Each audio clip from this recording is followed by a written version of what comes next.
khususnya produk rekayasa genetika. Rekayasa genetika sendiri adalah secara sederhana dapat dipahami sebagai proses manipulasi atau mengubah susunan genetik yang dilakukan oleh manusia terhadap sel atau gen suatu organisme, bisa hewan, tumbuhan, dengan tujuan menciptakan spesies baru yang memiliki kemanfaatan tertentu. Latar belakang dari penelitian ini adalah pesatnya perkembangan ilmu dan penelitian di bidang bioteknologi telah meningkatkan produksi dan pemasaran produk bioteknologi di masyarakat, khususnya produk rekayasa genetika. Rekayasa genetika sendiri secara sederhana dapat dipahami sebagai proses manipulatif atau mengubah susunan genetik yang dilakukan oleh manusia terhadap sel atau gen suatu organisme, bisa hewan, tumbuhan, dengan tujuan menciptakan spesies baru yang memiliki kemanfaatan tertentu. Produk rekayasa genetika atau PRG telah dirasakan manfaatnya dan semakin gencar pengembangannya. Penelitian dan penerapan terhadapnya terutama untuk PRG di bidang pertanian dan kesehatan. Akan tetapi, perkembangan yang signifikan ini tidak dibarengi oleh pembentukan pengaturan terkait perlindungan hukum terhadap produk rekayasa genetika di bidang pertanian dan kesehatan di daerah, termasuk di Kabupaten Jember sendiri. Tidak adanya perlindungan hukum terhadap produk rekayasa genetika menimbulkan kekhawatiran bagi konsumen yang mau menggunakan produk tersebut akan resiko penggunaannya. Oleh karena itu, seharusnya produk yang dihasilkan dari rekayasa genetika ini dapat menjamin keamanan konsumen, mengingat konsumen memiliki hak keamanan, kenyamanan, dan keselamatan dalam mengkonsumsi suatu barang, sehingga diperlukan pengujian kembali terhadap produk rekayasa genetika guna meminimalisir kemungkinan timbulnya resiko dan juga perlu suatu bentuk perlindungan hukum guna menjamin hak-hak konsumen pengguna produk rekayasa genetika. Dalam penelitian ini, tim kami menemukan beberapa hal. Yang pertama adalah bahwa sampai saat ini hukum di Indonesia belum mengatur secara komprehensif mengenai perlindungan konsumen pengguna PRG. Hukum saat ini masih bersifat parsial dan masih diatur dalam satu Undang-Undang Nomor 8 Tahun 99 tentang perlindungan konsumen, yang ini bukan merupakan spesifikasi dari pengguna PRG. Yang kedua, bahwa kami menemukan konsep baru yang kami aturkan dalam sebuah naskah akademik berkaitan dengan perlindungan konsumen terhadap pengguna produk PRG. Hasil penelitian kami uraikan dalam 3 bentuk. Yang pertama adalah buku seperti berikut ini. Kemudian yang kedua adalah buku ini kami daftarkan di hak cipta. Dan yang ketiga adalah artikel dalam International Journal of Creative Research and Studies. Assalamualaikum warahmatullahi wabarakatuh. Saya Herlina, staf pengajar Fakultas Teknologi Pertanian Universitas Jember. Saya sebagai Ketua Tim Konsorsia Ketahanan Pangan dan sekaligus saya sebagai Ketua Tim Penelitian mengenai Strategi Ketahanan Pangan Etnik Osing di Kabupaten Banyuwangi. Saya dan tim saya, Bunita Kuswardani dan Pak Hadi Paramu, dan dibantu dengan adik-adik mahasiswa, merupakan penerima hibah penelitian dari Islamic Development Bank untuk bidang ketahanan pangan. Yang melatar belakangi penelitian saya adalah kebutuhan akan pangan merupakan hak paling asasi bagi manusia. Kebutuhan akan pangan selalu meningkat seiring dengan pertumbuhan penduduk sepanjang waktu. Sehingga penyelenggara negara bersama dengan masyarakat perlu untuk menentukan kebijakan. Sehingga penyelenggara negara bersama dengan masyarakat perlu untuk menentukan kebijakan pangannya secara mandiri dan berkelanjutan. Kebijakan pangan tidak dapat digeneralisir untuk semua negara dan pemerintah karena terdapat perbedaan sumber daya dan permasalahan di bidang lain dari setiap negara. Pada tahun pertama penelitian saya, yaitu di tahun 2017, tim kami telah melakukan penelitian tentang identifikasi dan karakterisasi produk pangan lokal etnik Osing yang dilakukan di 5 kecamatan di Kabupaten Banyuwangi yang mayoritas masyarakatnya etnik Osing. Dari penelitian tersebut telah teridentifikasi beberapa aneka pangan olahan etnik Osing, yaitu 3 jenis makanan pokok, 12 jenis sayur mayur, 7 jenis lauk pauk, 18 jenis jajanan, 4 jenis makanan sepinggan, dan 3 jenis minuman khas etnik Osing. Sedangkan pada tahun kedua, yaitu tahun 2018, tim kami telah melakukan penelitian tentang diversifikasi dan standarisasi produk pangan olahan etnik Osing dalam rangka mendukung ketahanan pangan. Hasil yang diperoleh adalah diversifikasi produk pangan olahan etnik Osing yang meliputi bagian kaya serat. Ini adalah produk bagian kaya serat. Kemudian selai daging buah pala, tiwul instan dengan berbeta karotin, tiwul instan dengan protein tinggi, kemudian es krim sehat menggunakan polisakarida larut air dari ubi gembili, kemudian food leather dari daging buah pala, sego kuning instan, dan temulawak effervescent. Sedangkan untuk standarisasi produk dan proses diaplikasikan ke produk bagian kaya serat. Ini adalah produk bagian kaya serat.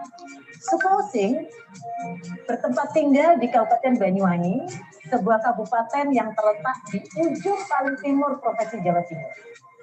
Masyarakat Osing sangat kuat dalam memegang tradisi, namun dinamis, sehingga tidak tergerus oleh budaya global. Proses perkembangan kebudayaan yang terjadi pada masyarakat Osing tidaklah terjadi secara tiba-tiba, namun melalui proses yang sangat panjang yang didukung oleh sifat masyarakat Osing yang sangat terbuka bagi masuknya unsur-unsur kebudayaan yang mewarnai dinamika kebudayaan mereka. Salah satu budaya dan tradisi dari masyarakat Osing yang masih dipertahankan adalah makanan tradisional. Makanan tradisional Osing sudah menjadi bagian yang tidak dapat dipisahkan dari tiap acara adat. Seperti selamatan bersih desa, ada warga yang meninggal, dan hajatan seperti pernikahan. Serta acara resmi lainnya. Beberapa kuliner etnik Osing yang sangat prospektif dikembangkan dalam menopang ketahanan pangan, yaitu seperti pecel pitik, tiwul, nasi tempong, sambal tempong, rujak soto, bagia. Pengembangan produk baru dapat diterima masyarakat atau konsumen apabila produk baru dapat diterima. Pengembangan produk baru dapat diterima masyarakat atau konsumen apabila produk tersebut disukai dan diperlukan. Sehingga sebagai tindak lanjut penelitian tentang identifikasi, diversifikasi, dan standarisasi produk olahan pangan.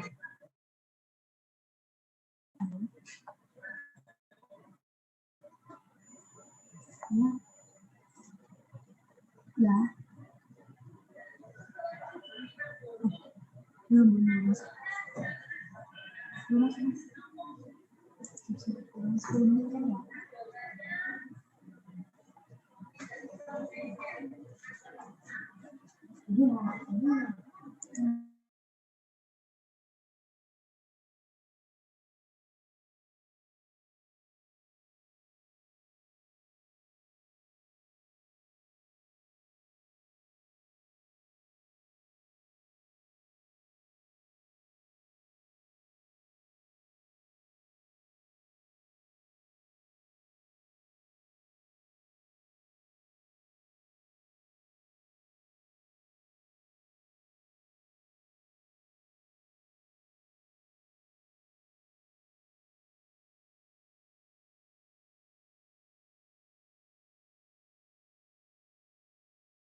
Tentunya yang pertama dibuat adonan, kemudian dicetak. Kami sudah melakukan dengan alat pencetak, sehingga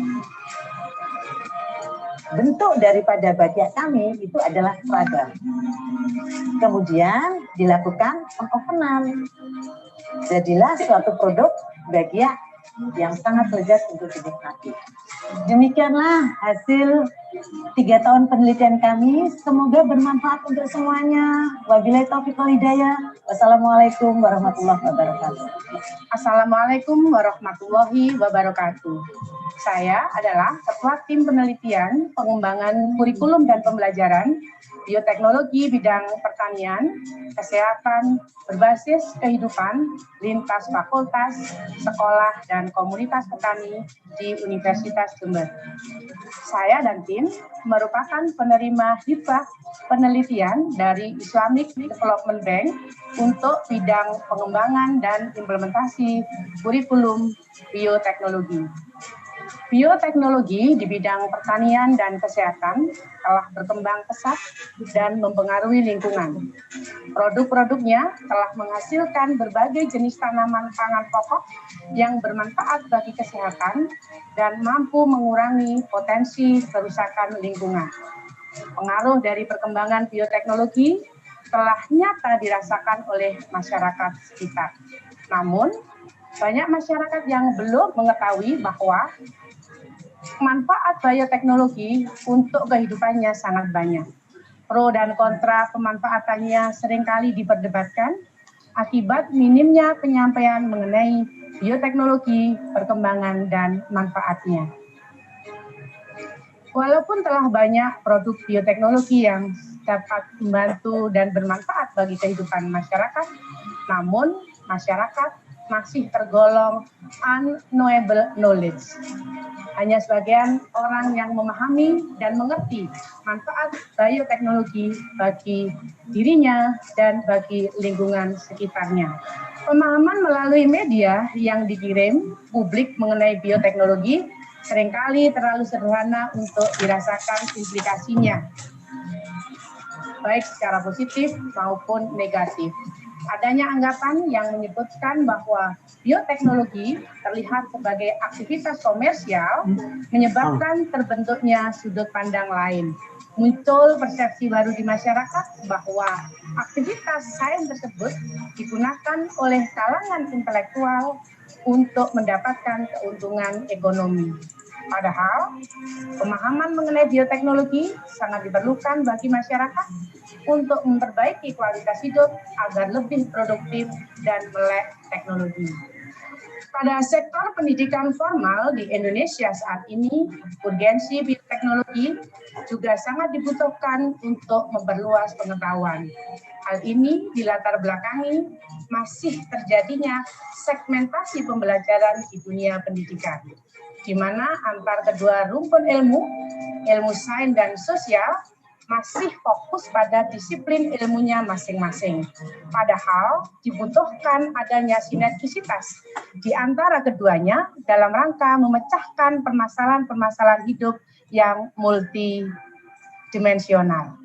Revolusi Industri 4.0 dengan perkembangan teknologi yang semakin canggih mengedepankan adanya kolaborasi berbagai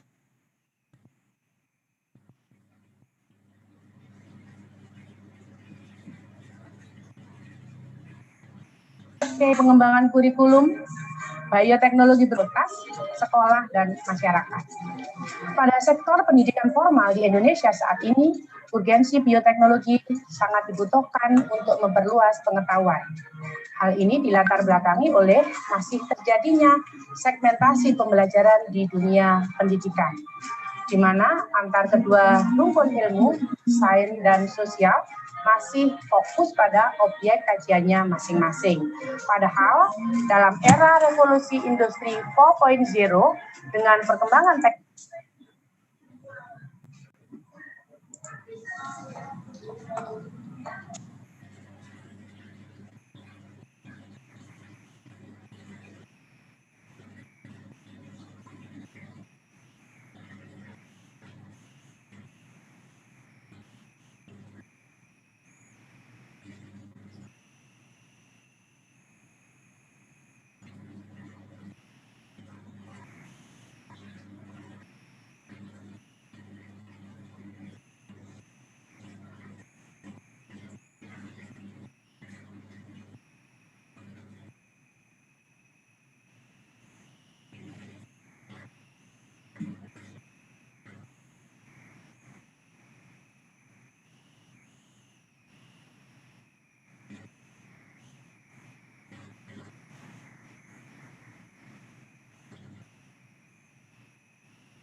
Assalamualaikum warahmatullahi wabarakatuh.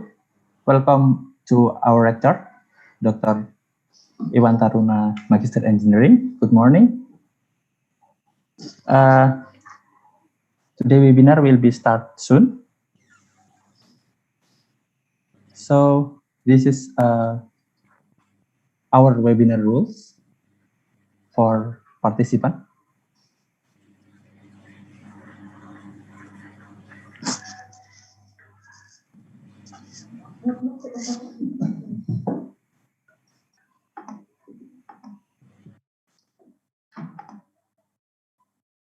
Good morning also to Professor Simada and Dr. Jamie.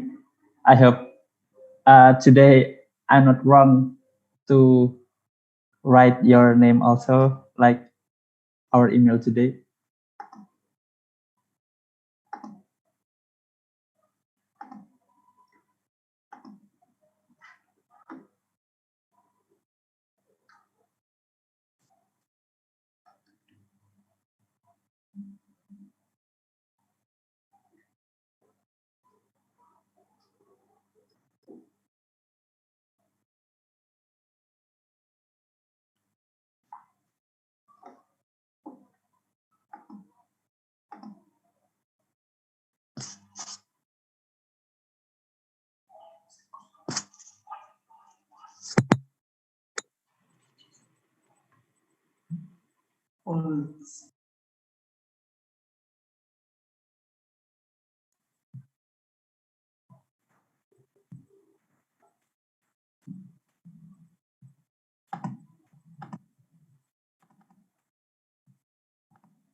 Let's start our webinar. Assalamualaikum warahmatullahi wabarakatuh. Good morning, ladies and gentlemen. My name is Ali Wafa from Islamic Development Bank, University of Jember. Honorable our Rector of University of Jember, Bapak Dr. Iwan Taruna, Magister Engineering. Honorable Team Project Implementation Unit, Islamic Development Bank, University of Jember, and honorable all speakers, Dr. Jamie, Prof. Simada, and Mr. Bahrul Ulum.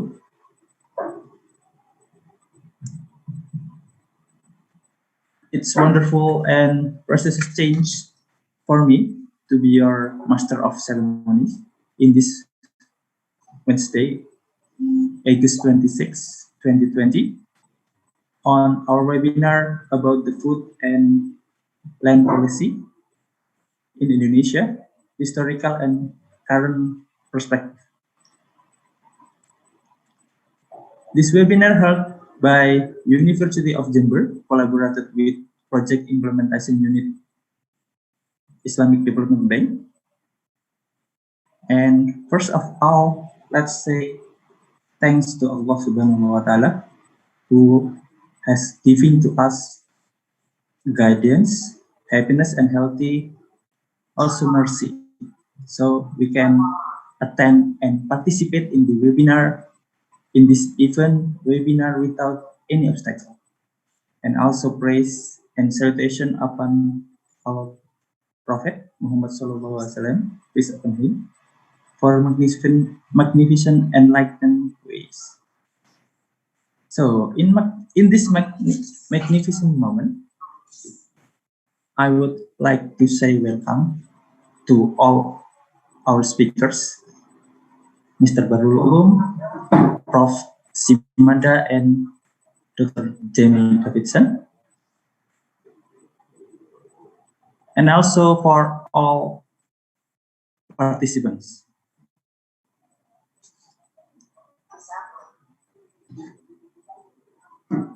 And also I would like to say welcome to Dean from all faculty from our university as invited participant or their representative.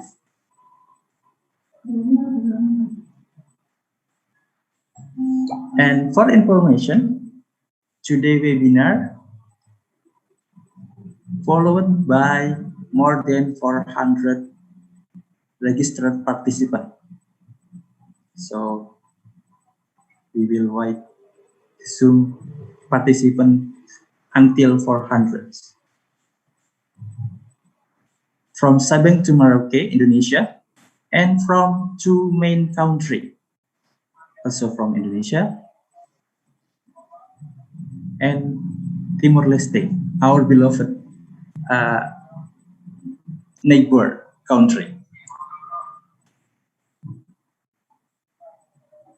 And from more than 200 affiliation, different affiliation.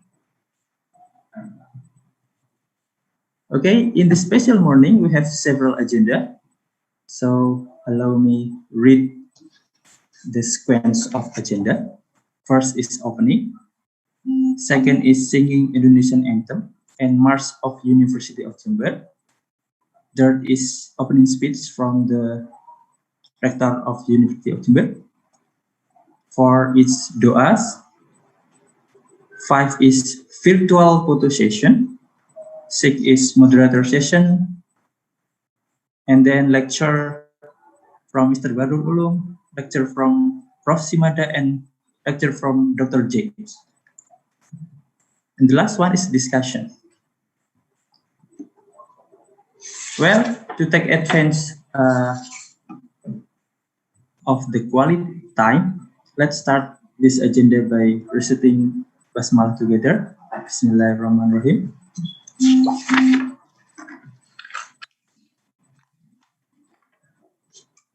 The next agenda is the singing the national song, Indonesia Raya, and March of University of Jember. We will deliver in online version. So for Indonesian citizen, please put your right hand in your left chest. And for committee, please show the video.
Thank you.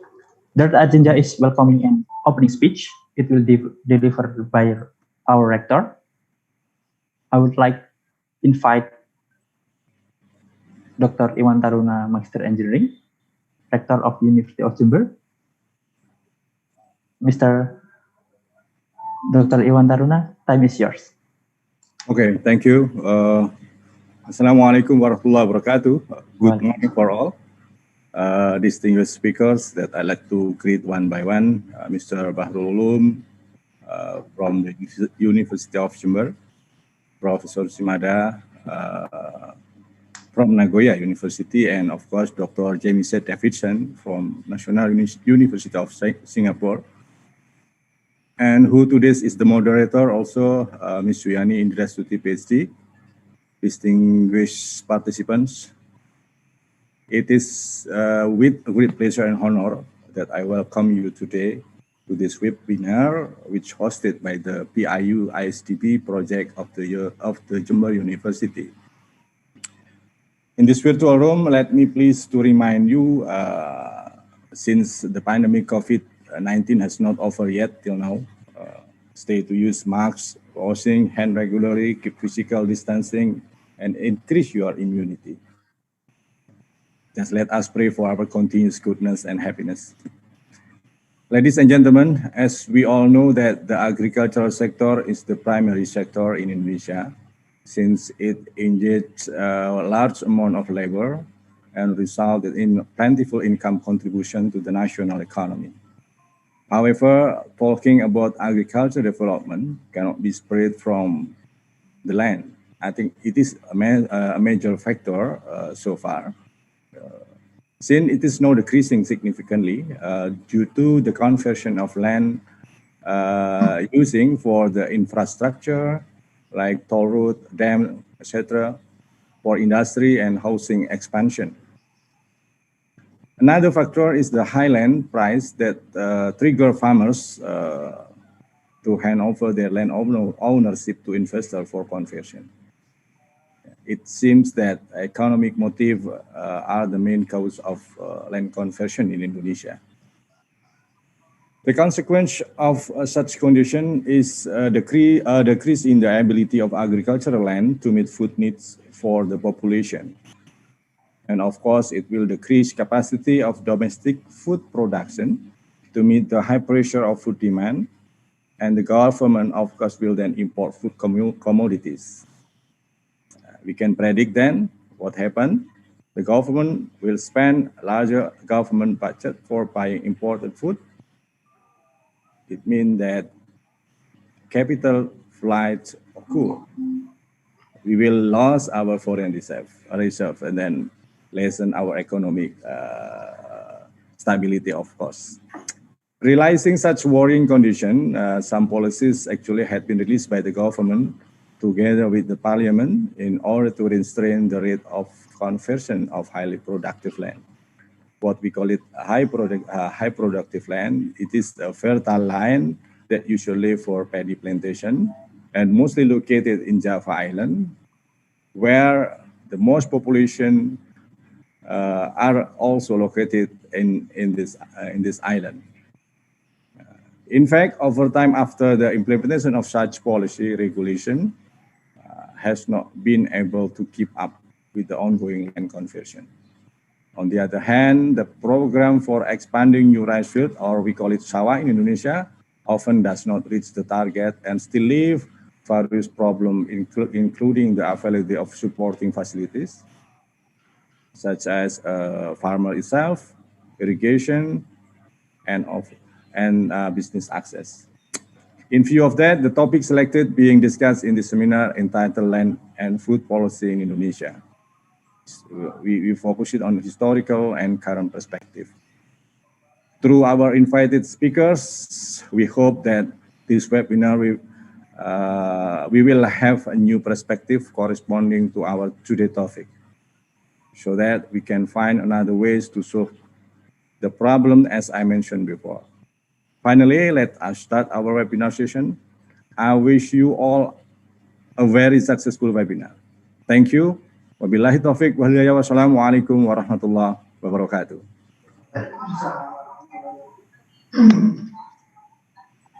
Thank you, Bapak Iwan Taruna, Magister Engineering, for welcoming and opening this webinar. The next agenda is doa. It will delivered by Mr. Ahmad Zainuddin, Magister of Science. So I would invite Mr. Udin. And Mr. Udin, time is yours. Okay, thank you. Assalamualaikum warahmatullahi wabarakatuh. Ladies and gentlemen, let us bow our head for a moment.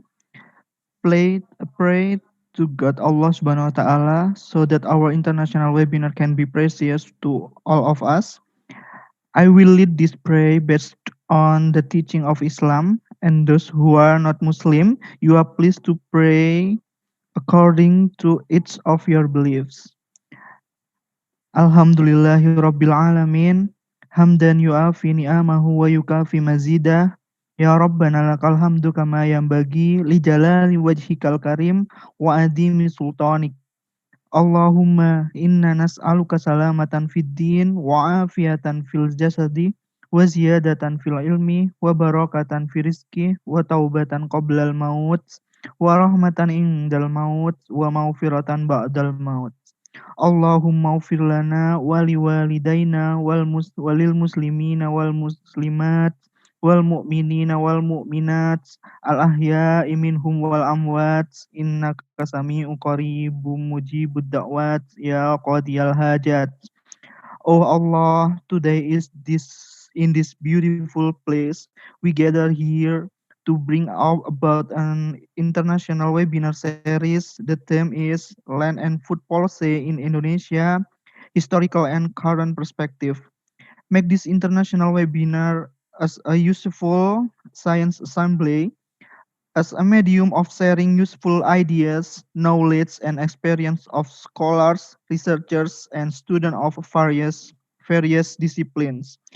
May the webinar we organize today benefit to our lives, broaden our knowledge, science our ideas, and lead us to be successful, productive person, which in turn will boost dignity of our nation. Oh Allah, guide and bless our hearts, and our mind with the light of your guidance. Impart your supreme wisdom upon our activities. Help us to speak our minds clearly. Help us to listen to each other, respect each other, love each other, so that we are included to the blessed persons. Oh Allah, protect us from unintended temptation, show us the right path, and give us knowledge and strength to perform good things. Equally, show us and make it clear the bad things and give us knowledge and strength to avoid them. Oh Allah, you are the one who can fulfill our doa. Rabbana atina fid dunya hasanah wa fil akhirati hasanah wa qina adzabannar.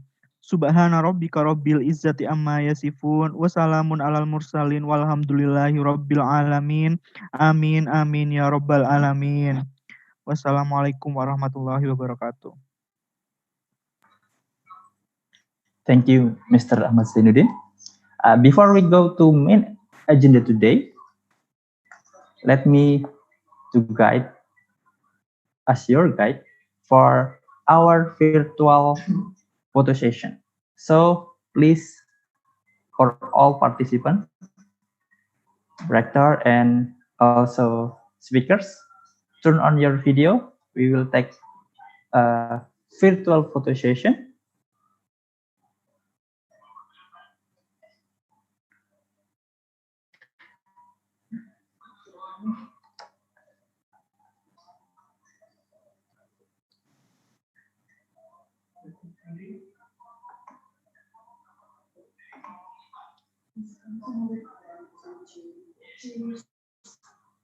So thank you.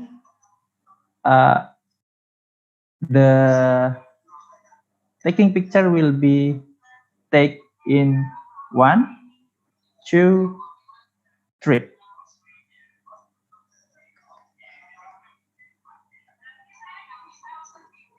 Again.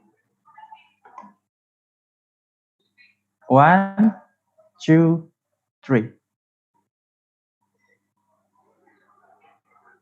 Thank you.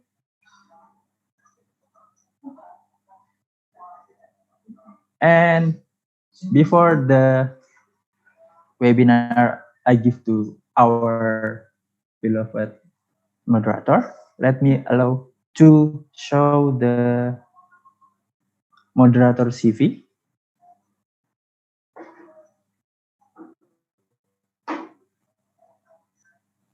Our moderator today will be Ibu Suyani Indrastuti from the Department of International Relations from University of Jember. And then she have took a PhD in the University of Nottingham, UK. And then her research area is international political economy, human security, sustainable development, and resource politics. And I would like invite Ibu Suyani Indriastuti, PhD, or Ibu Indri, as our moderator today. Bu Indri, time is yours.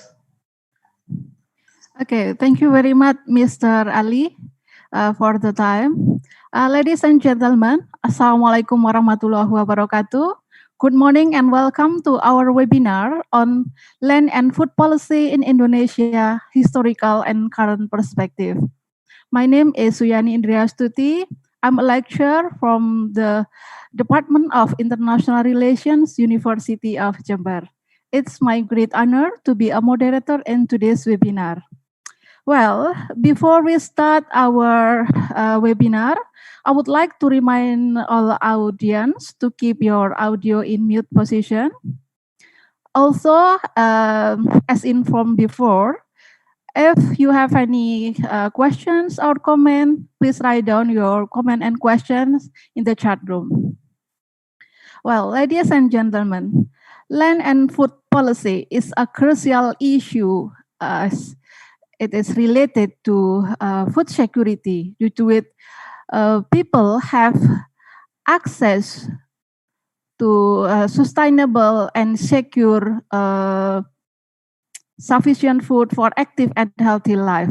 However, as we know, currently there are many cases of land conversion from agriculture to other sectors that may lead to land tenure problems and also food scarcity.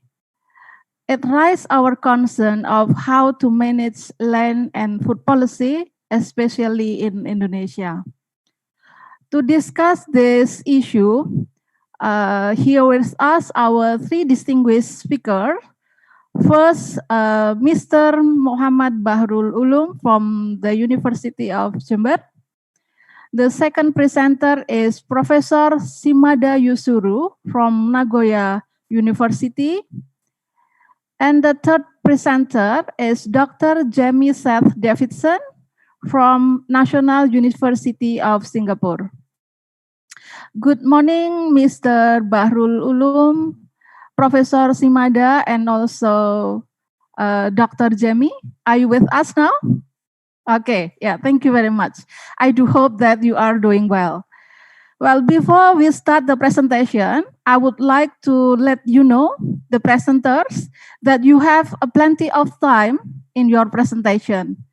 Each presenter has time up to 1 hour, but please feel free to manage your time. It means you can do presentation less than 1 hour. After presentation, we will have a discussion session or question and answer. Well, let's start the presentation session. For the first presentation, I would like to invite Mr. Bahrul Ulum. Committee, please share the curriculum vitae of Mr. Bahrul Ulum. Okay, Mr. Bahrul Ulum is a lecturer at Faculty of Law, University of Jember. Next, please. Yes. He undertook his bachelor degree at Faculty of Law, University of Jember, and his master degree at Faculty of Law, Osmania University, India, concerning in international trade and economic law. Currently, he already published several articles entitled Revisiting Liberal Democracy and Asia, Contemporary Indonesia, and then Collective Food Security under the framework of the ASEAN community, a reflection from Indonesia food policy. It's published in 2019. And then presidential powers limitation to emergency provision in Indonesia. It published in 2020, yeah. And then also Indonesian democracy and political parties after 20 years of reformation, a contextual analysis, yeah. It also published in 2020. His working experience is as follows. He is a lecturer at Faculty of University of Jember from 2016 until now. He was also visiting researcher at Graduate School of International Development, Nagoya University, Japan in 2018. And also visiting researcher at Faculty of Law, Erlangga University, Indonesia, in 2019. Yeah, that's all, the CV of Mr. Bahrul Ulum. So let's start his presentation. Mr. Bahrul Ulum, time is yours. Thank you, Mbak Suyani. Can I share my our presentation first?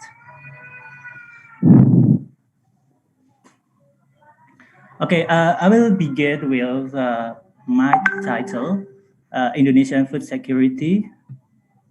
Wait, sorry.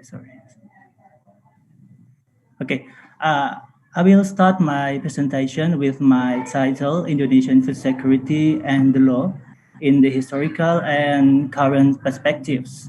And I will start on how food security is among the critical issues to Tibet, Indonesia. Because Indonesia has many people, we have a huge population, so that food is an essential problem. So the study of Indonesian food security still often relates to how the government ensures providing food for citizens. And Indonesia is an agrarian country with vast agricultural lands that contribute to producing food, most notably rice, with most of citizens rely upon rice as a staple food. However, Indonesia has faced considerable problems for rice production, the way maintaining rice stocks and prices. And amidst this Jokowi's agenda, the current government's administrations, Indonesia's current pathway believes that development heavily relies upon market liberalizations to like expanding industrializations and also how to attract investments used to justify economic growth. And as a result, it has adverse impact on sustainable food production. This is because industrializations, for example, mainly in the extractive industry, occupy arable lands. And my last discussion will discuss how the relation between food security and how Indonesia's food security in its continuity and change has an impact on land conversion that occurred in Indonesia. And I will provide an overview in my introductions about how the fact that Indonesia produces more rice, more food, particularly rice, and also Indonesia has more consumption in rice. Because like Indonesia is there is a high demand for food consumption, so that it is the problem that happened since Indonesia gained independence, and also since before Indonesia gained independence in the Dutch Indies colonial rules, in which the rice production was the essential part for national needs, and more importantly about national stability. That's why the government of Indonesia, since independence, for example, since Sukarno introduced some programs. For example, land reform that unveiled by Sukarno, and then in Suharto period, the president of Suharto want how to maximize the food production by introducing transmigrations and using public expenditure for irrigations and subsidies. And for example, I want to discuss, and I want to discuss it more specific in how the irrigations in the Suharto period, in which Suharto periods believed that irrigations was the key indicators for maximizing food productions. That's why in the period, irrigation's performance was enhanced, and there was a number of food productions in the times when irrigation performance was maximized. And that's why in 1980s, Indonesia gained food security, and Indonesia also has the ability to export rice. That's why Indonesia in that period gained what's so-called food self-sufficiency. However, amidst the idea of gaining self-sufficiency, in spite of irrigation performance, the President Suharto also introduced fertilizer subsidy in 1971 for maximizing food production, and especially for expanding rice production for a national need. And but there was critical issues on how the use of fertilizer for farming has an impact on how most farmers then of the use of fertilizer, so that it resulting in adverse impact on farmland. And the main discussions of my presentation will deal with Indonesian food law in a historical perspective. And the second one is Indonesian food law in a current perspective. And the last, I will to deal with how the relation between industrialization and land conventions. Okay, let's start the first discussions about Indonesian food law in historical perspective. As I mentioned before, that Suharto tries to improve Indonesia's performance in food production, but it happened since Sukarno formative years. The policy was introduced in a series of self-sufficiency program. In 1952, Sukarno introduced Kasimo Welfare Program. In 1966, Sukarno then upgraded to Rice Center. And in 1964, Sukarno introduced Panca Usaha Tani, or the 5 efforts of farmers, as a means to improve rice productions. But the result that amidst the idea to ensuring self-sufficiency in Indonesia, as why Indonesia still relies upon rice. So Indonesia still produce more food, but consume also more food. So it is one of the considered problem in Indonesia, for which the higher production in food, that also Indonesia has a higher consumption in food. And how about the period in Suharto's administrations? In the formative year of Suharto's administrations, the Indonesian economy was collapsed as a result of the anti-communist movement, and there was a serious crisis there.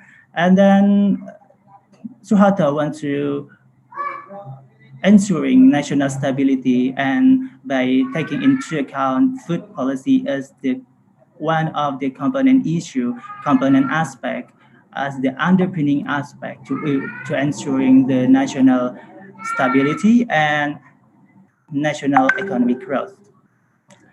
And then Suharto from this period introduced the Food Logistics Agency or Badan Urusan Logistik, or we can call it as a Bulog. But Bulog today is vastly different with Bulog in the Suharto's period. Historically, that Bulog was intended as a specialized agency of food policy to stabilize food prices so that supply and control of national food was subsequently under Bulog. And by ensuring that national stability will be achieved and how all people will be able to access food, so the government purchase price or harga pembelian pemerintah was introduced so that will significantly contribute to government's goal to achieve national self-sufficiency by providing minimum price for farmers to anticipate market-oriented policies which potentially harm them. And then as a specialized food institution, Bulog has was regarded as the institution to protect farmers during rice production and as one of the key components for Suharto's era, Suharto's long authoritarianism era.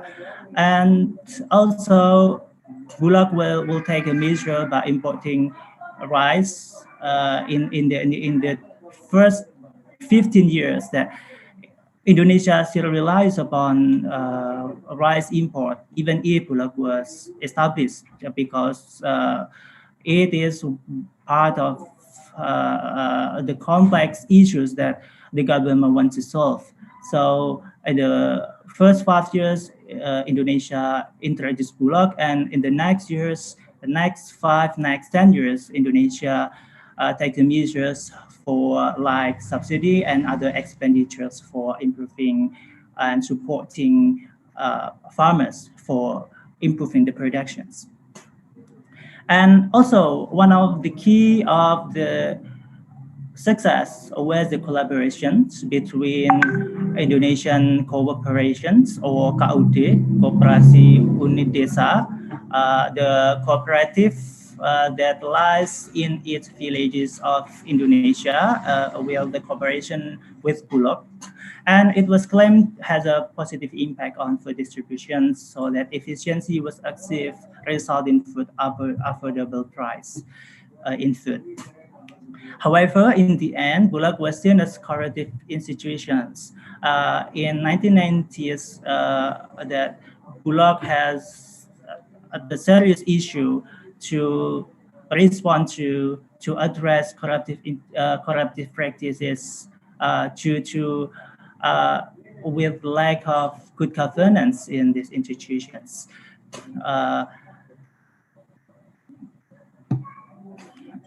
And also, many research papers, particularly Indonesian scholar, argue that Bulog was a powerful institution to control food price and to ensure food stocks, and so that in 1980s Indonesia can self-sufficiency. But some other research also still asserts that there is an undeniable problem challenge in Bulog. So in 1969 to 62, Bulog has a critical problem to ensure food security. So Indonesia in 1969 to 1982 was under food scarcity, even if Bulog was established. So when many people, many scholars claim in 1980s, 1982, 1983 until 1989, Indonesia was self-sufficient in producing food. But Bulog was not the only component to ensuring the food security, because Bulog unable to control food stocks and food price in 1969 to 1982, and also uh, after 1990s, Bulog was under corruptive practice, and then it was liberalized in the early Reformation era. For example, when Indonesia was collapsed, then we need uh, financial aid from IMF. And then Suharto signed the agreement with IMF because IMF claimed that Bulog was under uh, bad management with lack of good governance, so that Indonesian Monetary Fund want the good governance is applied to Bulog, and the solution was by liberalizing Bulog as a means to ensuring the transparency. And as a result, with the lack of transparency, with the lack of efficient system, and most notably the good governance in the Bulog, and also when in 1990s that the World Trade was deemed as the key component for economic growth, so that each country worldwide want to liberate their economy, and Indonesia want to do so as a part to ensuring economic growth in the for national interest, so that Indonesia should be obliged to harmonize to World Trade regulation in the municipal laws, so that it will conform to international regulations. And in order to ensuring that Bulog will have a good management, and then IMF imposed following terms and conditions. IMF made the interventions regarding import monopoly of wheat and union, and then a reduction of tariffs to all food products, and then Bulog monopoly was limited to rice only, which was previously all food stocks that was under Bulog's power. But after the liberalizations, the monopoly by Bulog was limited, so that gradually Bulog was no longer be able to control price and ensuring full stocks. And currently, since 2003, Bulog is a state-owned enterprise due to the liberalization. So today, Bulog cannot do significant powers to ensuring food security or food self-sufficiency. But Bulog is among market players and along with private actors in the deregulated food policy in Indonesia. And how about Indonesian food law in a current perspective? Indonesian food law today is regulated in law number 18 of 2012 on food. And this law introduced three terms. First, food security, and then second one, food self-sufficiency, and the third one, food sovereignty. Food security is the lower step on how the government will be able only to ensure that the food is sufficient, even if we don't know how the food comes from, whether from national or for import. But food sufficiency is the way that the government produces various kinds of food from within the country, so that the production should depends upon the national production itself. For the consumption of people, the government ensure that the production will be supplied by the country. And food sovereignty is the guarantee that the government will be independently govern the food policy in order to guarantee the right to food for the people and also the right community should be ensured to determine the food system following the potentials of local resources. And the problem is how about Indonesia, whether Indonesia is today is food security or self-sufficiency or food sovereign. And it is one of the critical issues of Indonesia today when we want to be self-sovereign, but we still relies upon import. And even if we are food self-sufficient, we cannot produce all the food from domestic productions. And it might be that Indonesia depends on food security because the availability of food should be sufficient, whether it is produced nationally or from imports. And in subsequent articles, there is like contradictions, even if Indonesia introduced these three terms that it seems that Indonesia actually adopts food security because like in Article 36, for example, it allows the government to import food as long as there is no adequate domestic food supply. And there is no further articles on the government's measure to ensure that Indonesia will be able to be food self-sufficient or to be food sovereignty.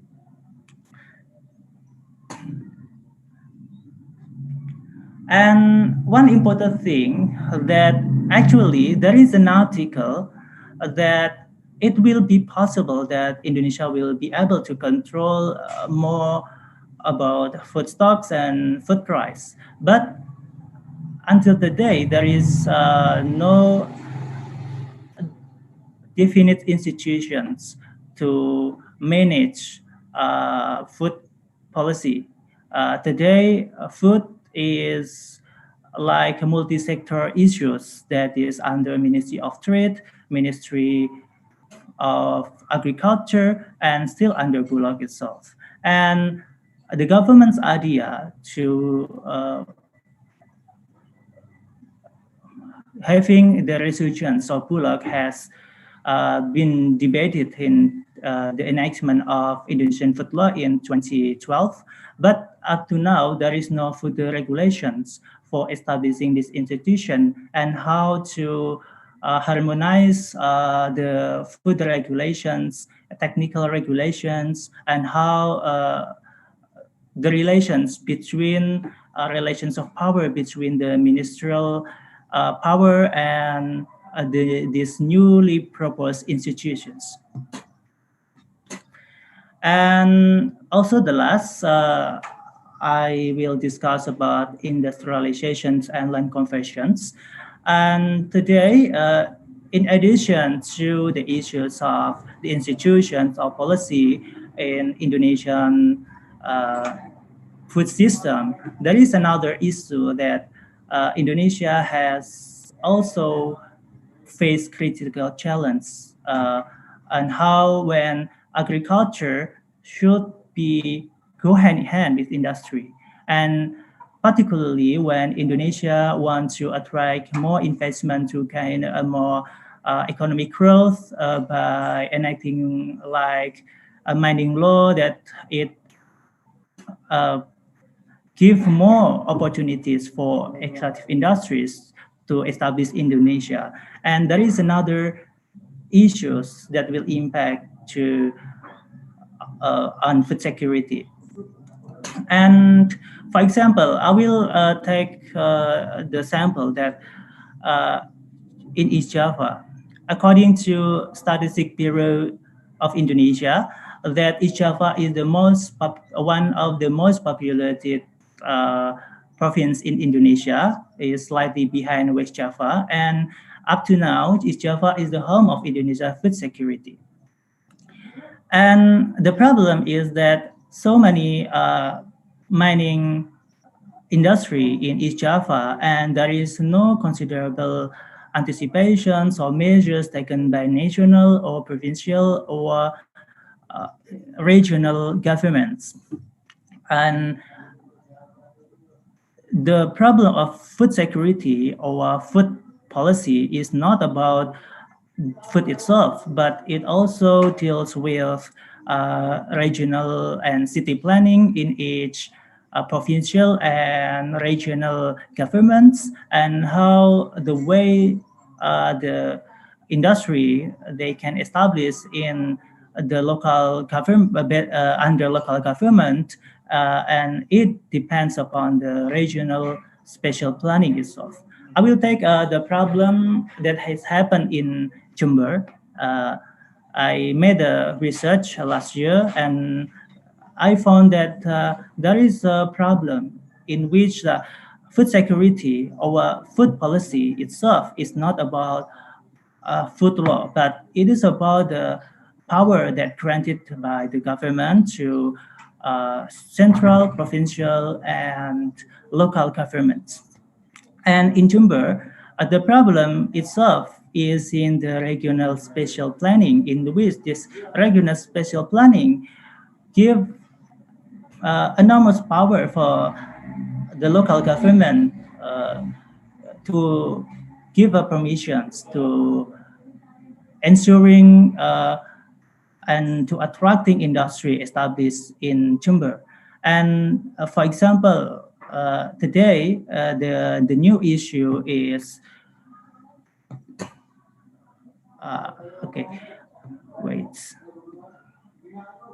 Okay. Today the new issues in Puger mining industry that is established on the rice farmland, and according to the special planning, it should not be established on the rice farmland. But the regional spatial planning provide the opportunity for investors to establish it, but because like the regional spatial planning is not completely outlining and give permissions or giving limitations on how the government on issuing the license for establishing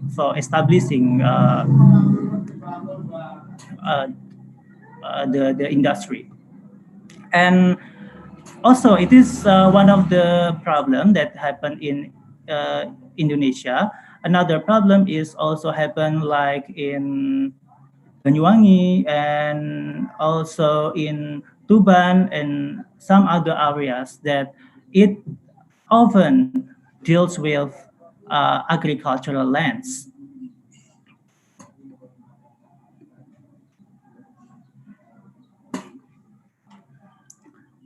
Okay, my conclusion is that ensuring the availability and access to food is one of the Indonesia's critical challenge, particularly when staple food primarily relies on rice.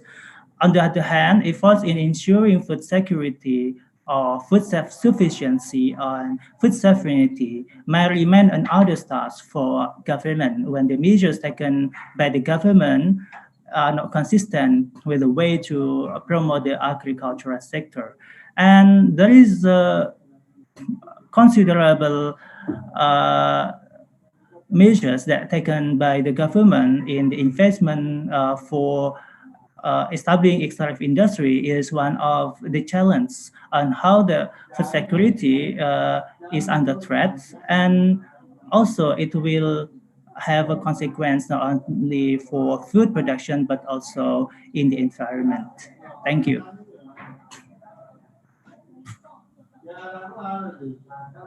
Okay, thank you very much, Mr. Bahrul Ulum, for the presentation. So, Mr. Bahrul Ulum share the ideas or knowledge to us that food security is a crucial issue in Indonesia. While Indonesia is an agriculture country, but there's still problem on food availability in Indonesia. He divided the perspective on Indonesian food into two perspective, from historical and current perspective. Yeah, Mr. Bahrul was talking about Indonesian policy in the Suharto era, that internally Suharto seeks to ensure food availability in Indonesia by issuing the policy on irrigation and also giving subsidy on fertilizer along with Green Revolution, I think, at that time. He also established Bulog, yeah, to answer or to manage food in Indonesia.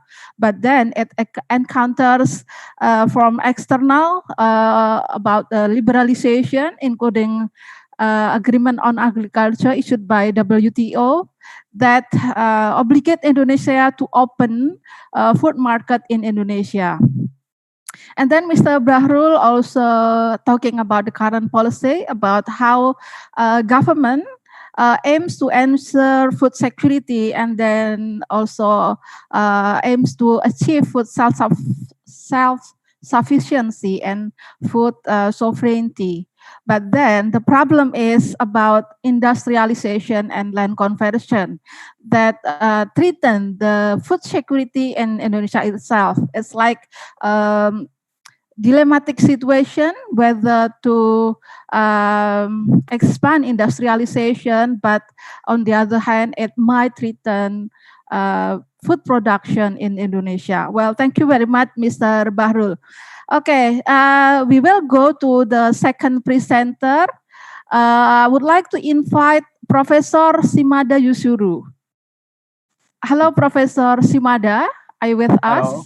Yeah, Yes. thank you very much. Okay, before your presentation, I would like to read your curriculum vitae first. Okay. Professor Simada Yusuru is a professor at Graduate School of International Development, Nagoya University, Japan. He undertook his bachelor degree at Faculty of Law, Kanazawa University in 1993, and his master degree at Graduate School of International Development, Nagoya University in 1995. And then he undertook doctoral degree in 2002 at Graduate School of International Development, Nagoya University. Professor Simada published many books in here. Yeah, there is some books here. There are some books here entitled "The Role of Law in the Reconstruction Process of the Aceh Tsunami Disaster," published in 2009, and then "Legal System for Disaster Management in Indonesia," published in 2012. And also the objects of comparison in the comparative study of constitutional law, case study of transplantation of the constitution in Japan and Indonesia, published in 2017. And in 2018,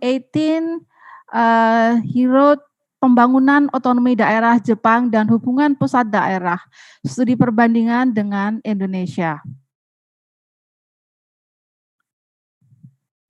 His working experience is as follows.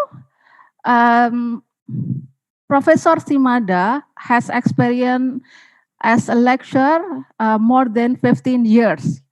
And since 2015,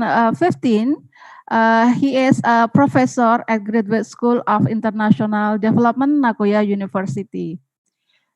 He was also GSPS Research Fellow from 2003 until 2005.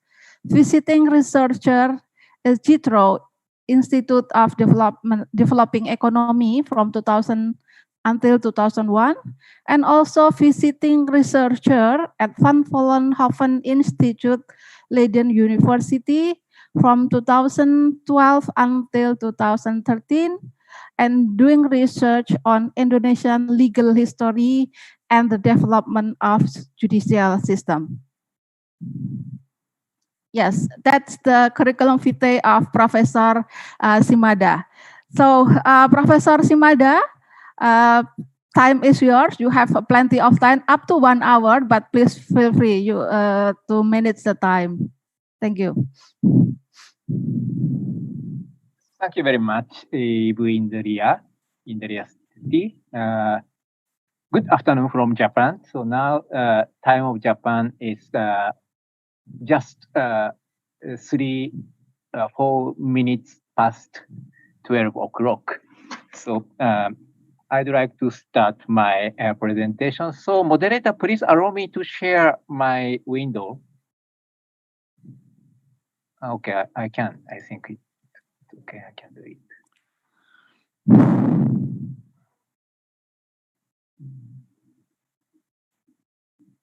Okay, so I hope you can see you all see my presentation material. So today I will talk about this topic, the food security and land in Indonesia from the legal perspective. So when I was offered to be a presenter of this session, I'm a bit confused because as except my CV shows that my research topic about the Indonesian law, especially the legal history and the constitutional law and the human rights. So that's why that the food security, food and land is not the familiar topic in my research. That's why I rather confused that what I should talk about that. So and but my old friend Al Hanif asked me to be a presenter of this distinguishing conference. So I decided to accept this offer, and I choose the topic talking about this food and land issue from the legal perspective. And actually, that my presentation will overlap with the previous presentation by Barul. So Barul studied at the Nagoya University under my instruction several years ago. So, and I already talked with him about the food issue in Indonesia. So, and if please, I have to apologize if there is an overlapping part with the Barul presentation. And also that I will talk about some issues about the food in Indonesia, and if there are any mistake or misunderstanding, maybe that the next presenter, Dr. Jamie from Singapore, will correct my misunderstanding. Okay, I'd like to start my presentation. At first, I'd like to start introduction. Why food security is matter for Indonesia? The second goal of the Sustainable Development Goals of the United Nations is zero hunger by 2030. And climate change, growing population, and economic downturns are risks for the people who are vulnerable to the food shortage and risks to achieve for the achievement of these zero hunger goals. And regarding Indonesia, in recent decades, Indonesia successfully achieved the level of middle income country.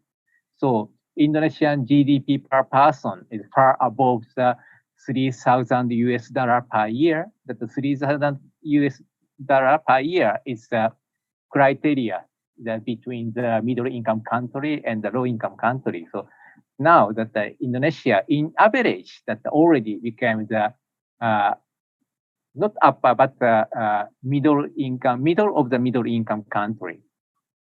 So for the most of the Indonesian people, the maybe famine or shortage of the food is not so serious problem so far.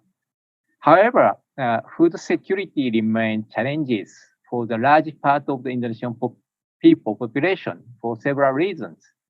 At first, it's uneven development and acute hunger in some regions. If I stay in Jakarta, Surabaya, Yogyakarta, it's difficult to imagine the how to say, the food shortage in Indonesia. There are plenty of food, and I can get the food only I tap sometimes on the my mobile phone, so I can get that motorbike delivered the food to me. But according to the news report, for example, the Papua and remote islands, the people suffered the food shortage. So this uneven development and acute hunger is first the risk for the food security. And the next risk is a potential risk from the world trade war, especially between the United States and China. So, and this world trade war will have the negative impact to the food supply, international food supply chain, which the Indonesia also belong to. And third one is the deterioration of the agricultural productivity, especially that caused by the climate change and the urbanization and the uncontrolled development, etc. And last not least is the slowing down of the economy because of the COVID-19. This is the acute slowdown, but we cannot predict that the future impact of this event. So this is the risks for the risk of the food security for Indonesia. And I summarize the current food situation of Indonesia from the data of the BPS, Badan Pusat Statistik, the Indonesian Statistic Bureau, and the World Bank database.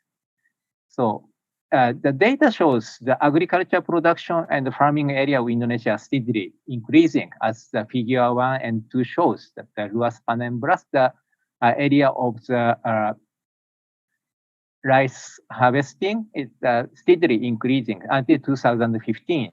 So that I can get only the data until 2015, that I missed the last 5 years data. And also that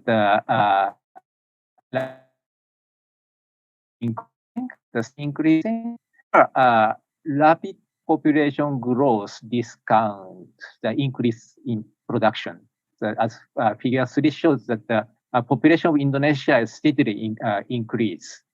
But when I start my study about Indonesia in 1990, so I start my study about Indonesia in 1995. At that time, I learned that the population of Indonesia is 200 million people. But now the population of Indonesia is more than 250 or 60 million. So there is it's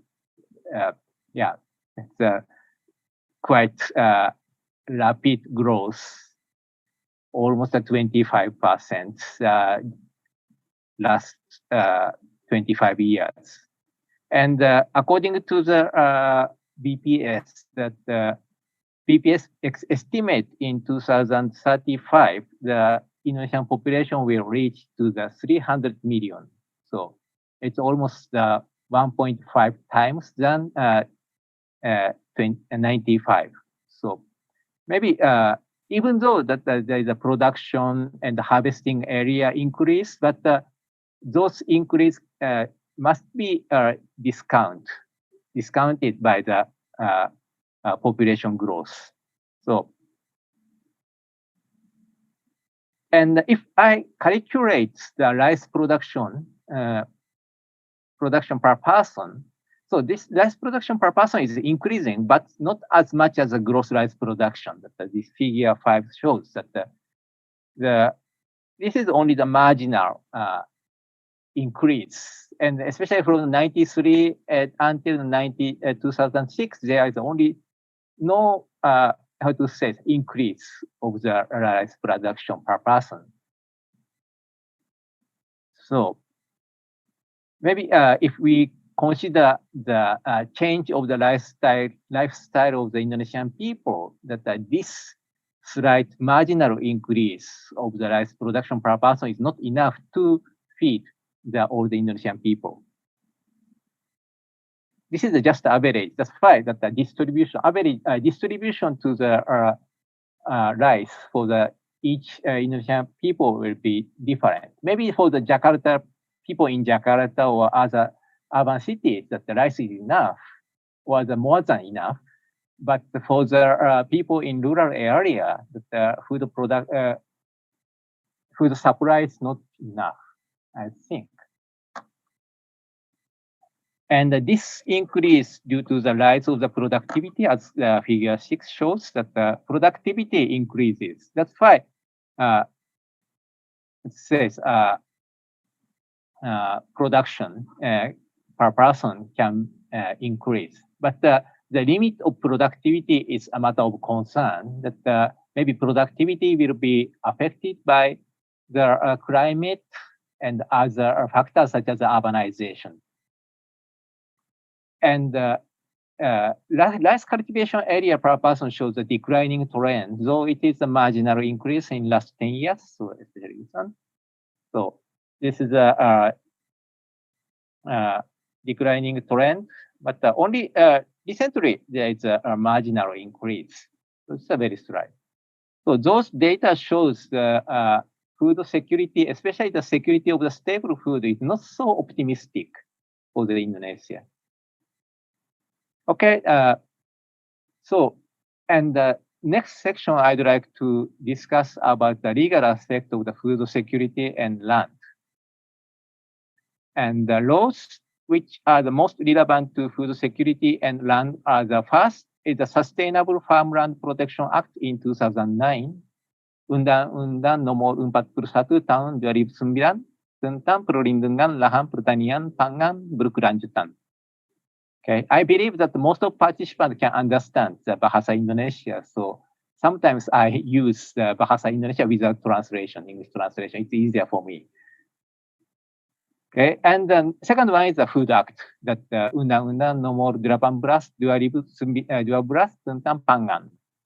So, and this law already briefly explained by Baru.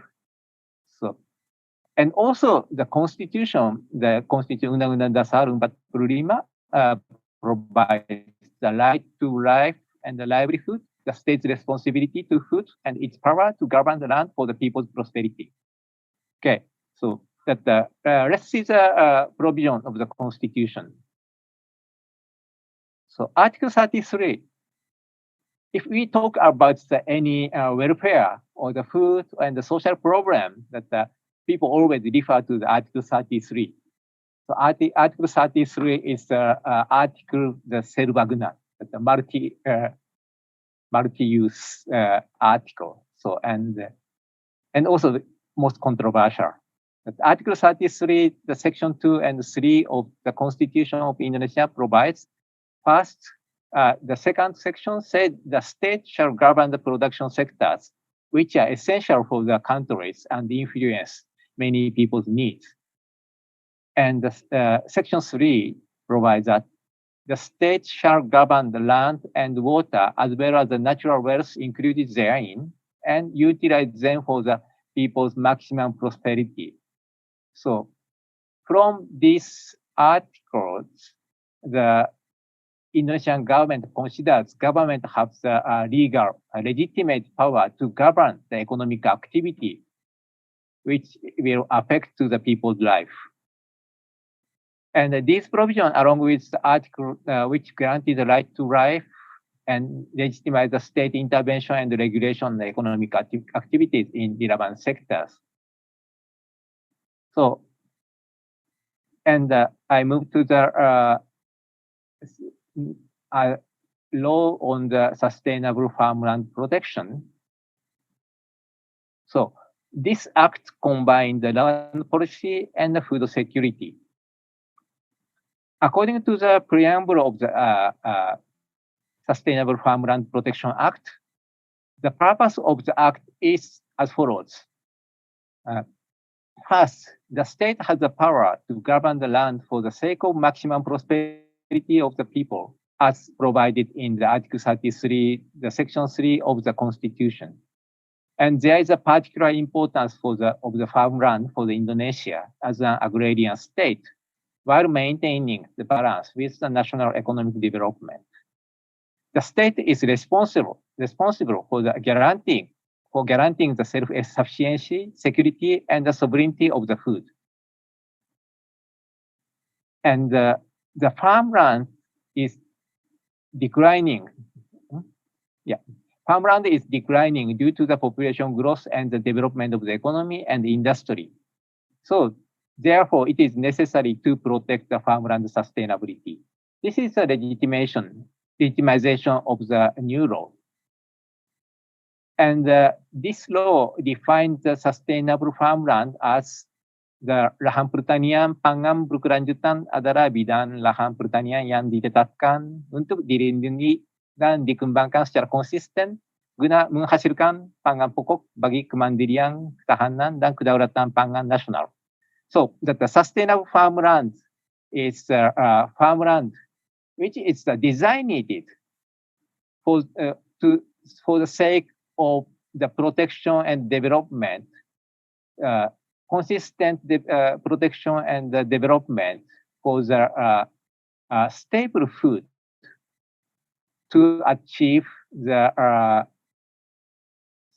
self-sufficiency, security, and the sovereignty of the food.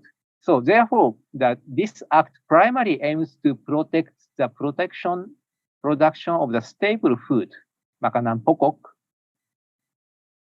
And as the Bar already mentioned, the staple food in Indonesia is rice, or more, predominantly rice.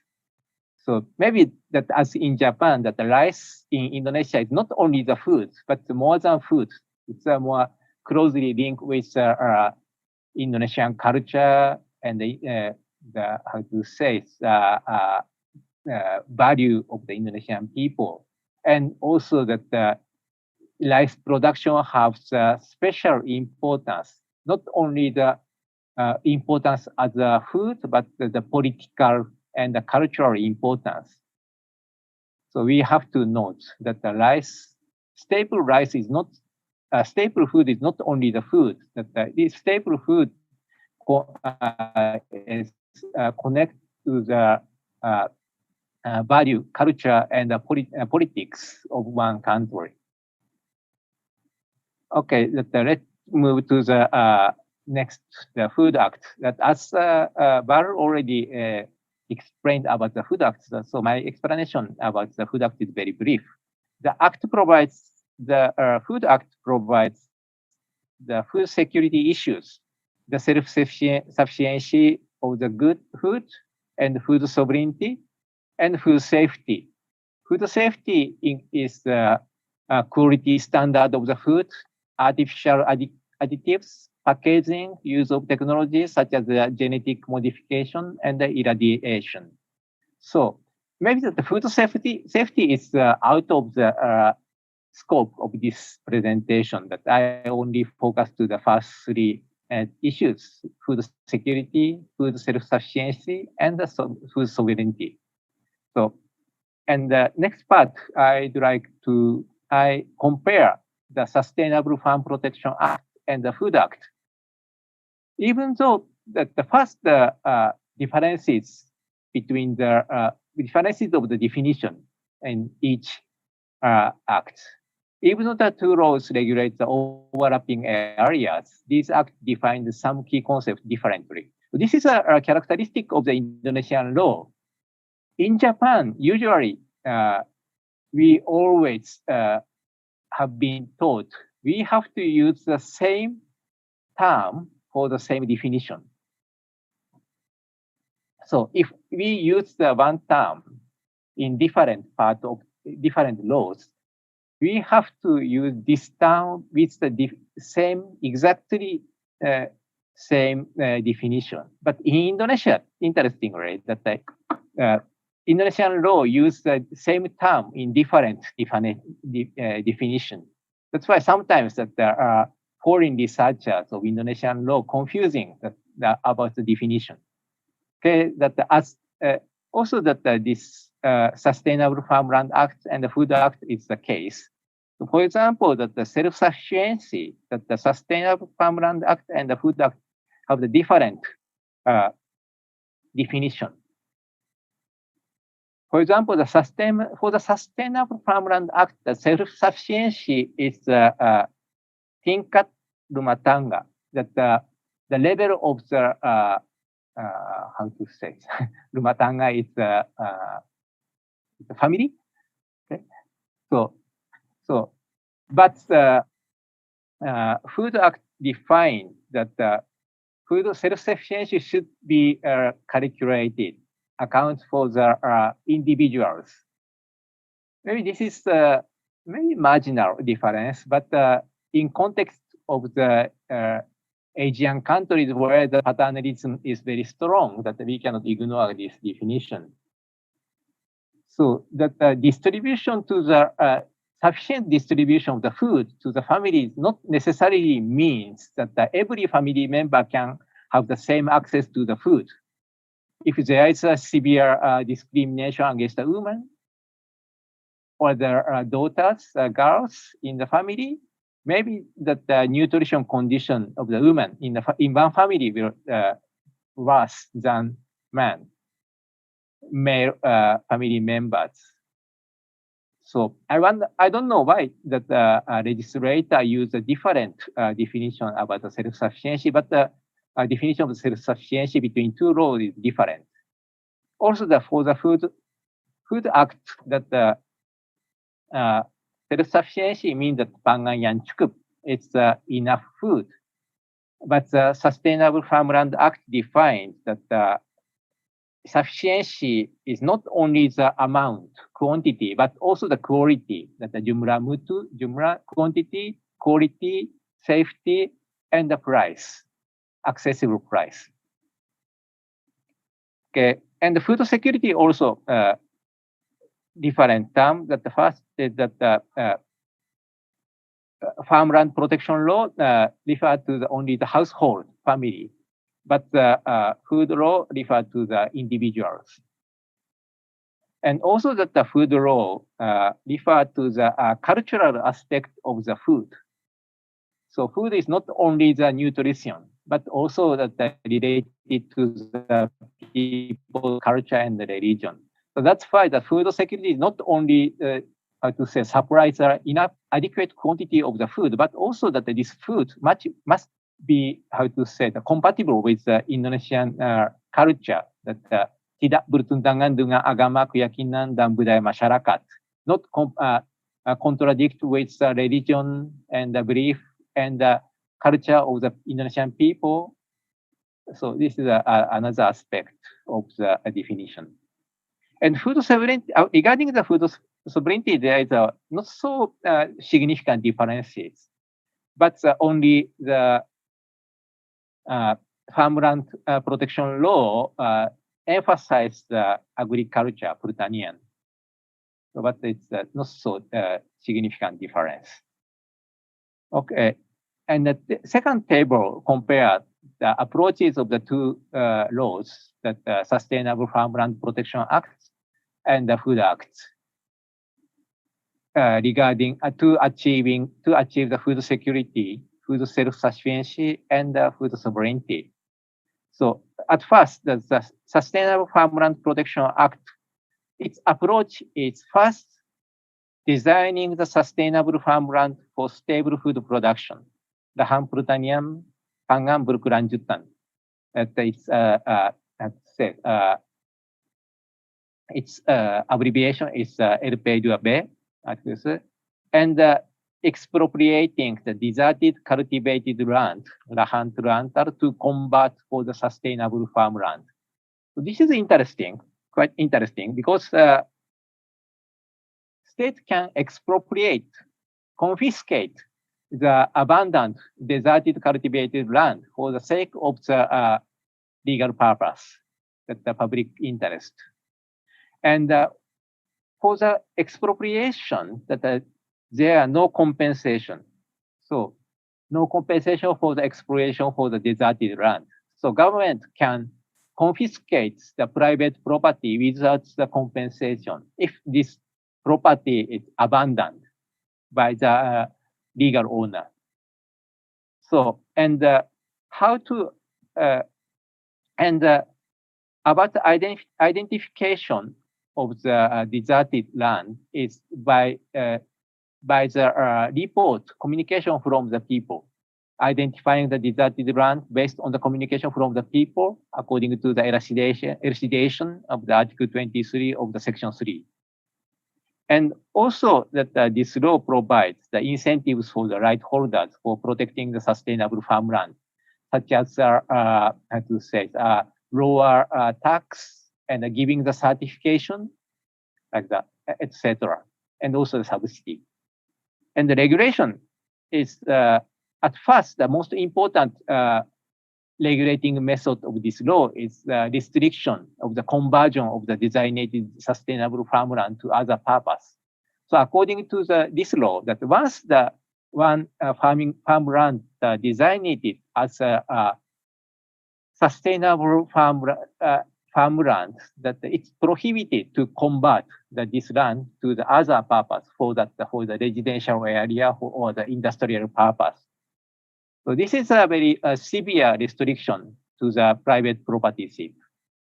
And the conversion is allowed only for the public interest and after the rigorous administrative process, including the research and making the plan and getting the authorization from the government.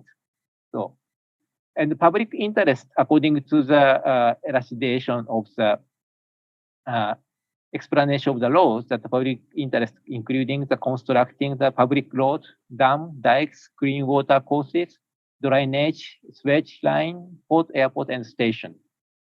Okay, this is an approach of the Sustainable Farmland Act. And Food Act is more abstract and the general law, according to my impression. So Food Act first aim to prioritize the domestic food production. So in order to achieve the food security, Food Act say that put the priority to the domestic food production and importing food only if domestic food production is insufficient. But according to the Barro's presentation, the government can claim that any time that the domestic food production is not enough. So that maybe according to the Barro's interpretation, that this approach is not so sufficient in strong to restrict the import of the food. And next one is the establishing the government organization for the food sector, that Lembaga Pemerintah yang menangani bidang pangan, that is directly responsible for the president. And state-owned companies can be appointed as the operator of the food logistics. So appointed by the government organization for the food sector. Maybe that the public-owned company Perum Bulog will be the operator of the food logistics. But as Barum point indicated, that so far there are no government organization established to that purpose. And of course, that no state-owned company are designated to operate the food logistics. So, and about the regulating the food people, that it seems that the Food Act intends to restrict the importing food, but the regulation is not apparent how to regulate, how to restrict the food import. And regulating the price of the staple food by the government authority under the president is the strongest regulation for the food security. But so far, as I said, there are no, I would say, government organization established. So there is a Badan Ketahanan Pangan at the Food Security Agency under the Ministry of the Agriculture, but this is under the Ministry of Agriculture, not under the President. So, okay. Sorry. Okay, so about the, I forgot to mention about the other regulation of the Farmland Protection Act. So, of course, for the sake of the public interest, the farmland, the sustainable farmland can be converted to the other purpose. But when the government converts the farmland, sustainable farmland, the government have to prepare the alternative land sites. So that's the area, that the gross area of the sustainable farmland should not be declined. The sustainable farmland can be transferred to other person, but cannot be converted to other purpose. So that's why that there are no economic value for the sustainable farmland, industrial value, I mean. So other than agricultural value. So maybe this is a very strong intervention to the economic market. Even though that the Indonesian government enacted these two laws for the food security, but this situation seems change looks being changing. So that's the third part of my presentation about the food security under the globalization, proposed revisions by the Omnibus Bill of Job Creation, that the Undang-Undang Omnibus tentang Cipta Kerja. So the background, the Sustainable Farmland Protection Act and the Food Act reflects the interventionist state enshrined in Article 33 of the Constitution, that for the sake of the prosperity of the people, government can intervene to the economic activity of the society. So maybe this reflects the socialist idea of the Indonesian Constitution. And there has been a controversy over how extent the state can intervene in the economic activity for the sake of the maximum prosperity of Indonesian people. After the Asian monetary crisis, the Indonesian government moved to the less interventionist policy imposed by the international finance institutions like IMF and the World Bank. However, recently, the government revives the interventionist tendencies, not only in the economic sector, but also in politics, religion, and the social morals. So, yeah, I have more opinion about the interventionist tendency of the politics, religion, and the social morals, but today my presentation have to focus on the economic sector. So, but the intervention to the politics and the religion and the social morals is as important as intervention to the economic sector. The Omnibus Bill of Job Creation, Rancangan Undang-Undang Omnibus tentang Cipta Kerja, aims drastically to reduce the state intervention and deregulate in various business sectors.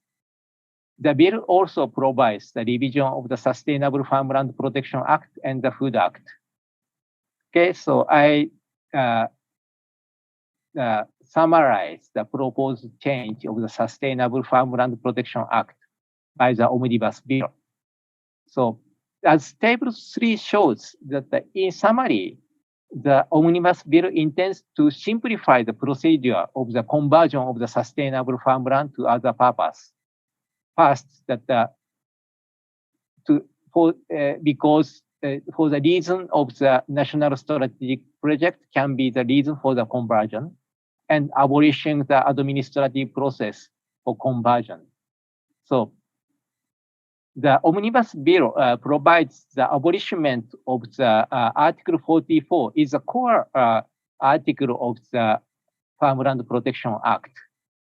So, for example, that especially the section 2 of the Article 44 say that the dalam hal it's provided that the dalam hal untuk kepentingan umum dan atau project strategis nasional. So, that previously that the current law is only allow the conversion of the land for the sake of the public interest.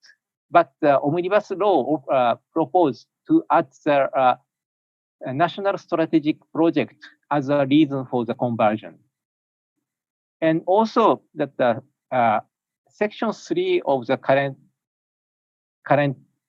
law, section 3 of the Article 44 of the current law will be deleted. So that section 3 provides the that's a very complicated and rigorous procedure to convert the land from the farmland to the other purpose. So that implements the feasible studies, strategic feasible studies, and prepare the how to say a conversion plan, and also that the expropriation of the right over the land, and prepare the alternative sites like that. But the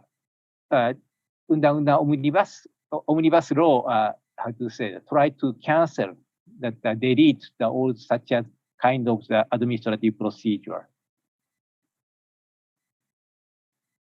And so, and along with this change, that section 6 of the current article also will be deleted. So that when the government want to convert the farmland to the other purpose, government doesn't have to prepare the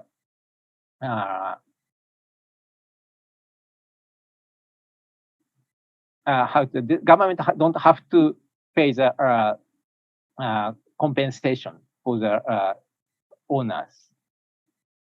Okay, and about the proposed revision of the Food Act by the Omnibus. The Omnibus Bill intends to open the Indonesian food market for imported food products, including the staple food. So food import is not an exceptional measure to secure the food security, as proposed revision of the Article 1, Article 14, and Article 15, and Article 36. Please see the table 4.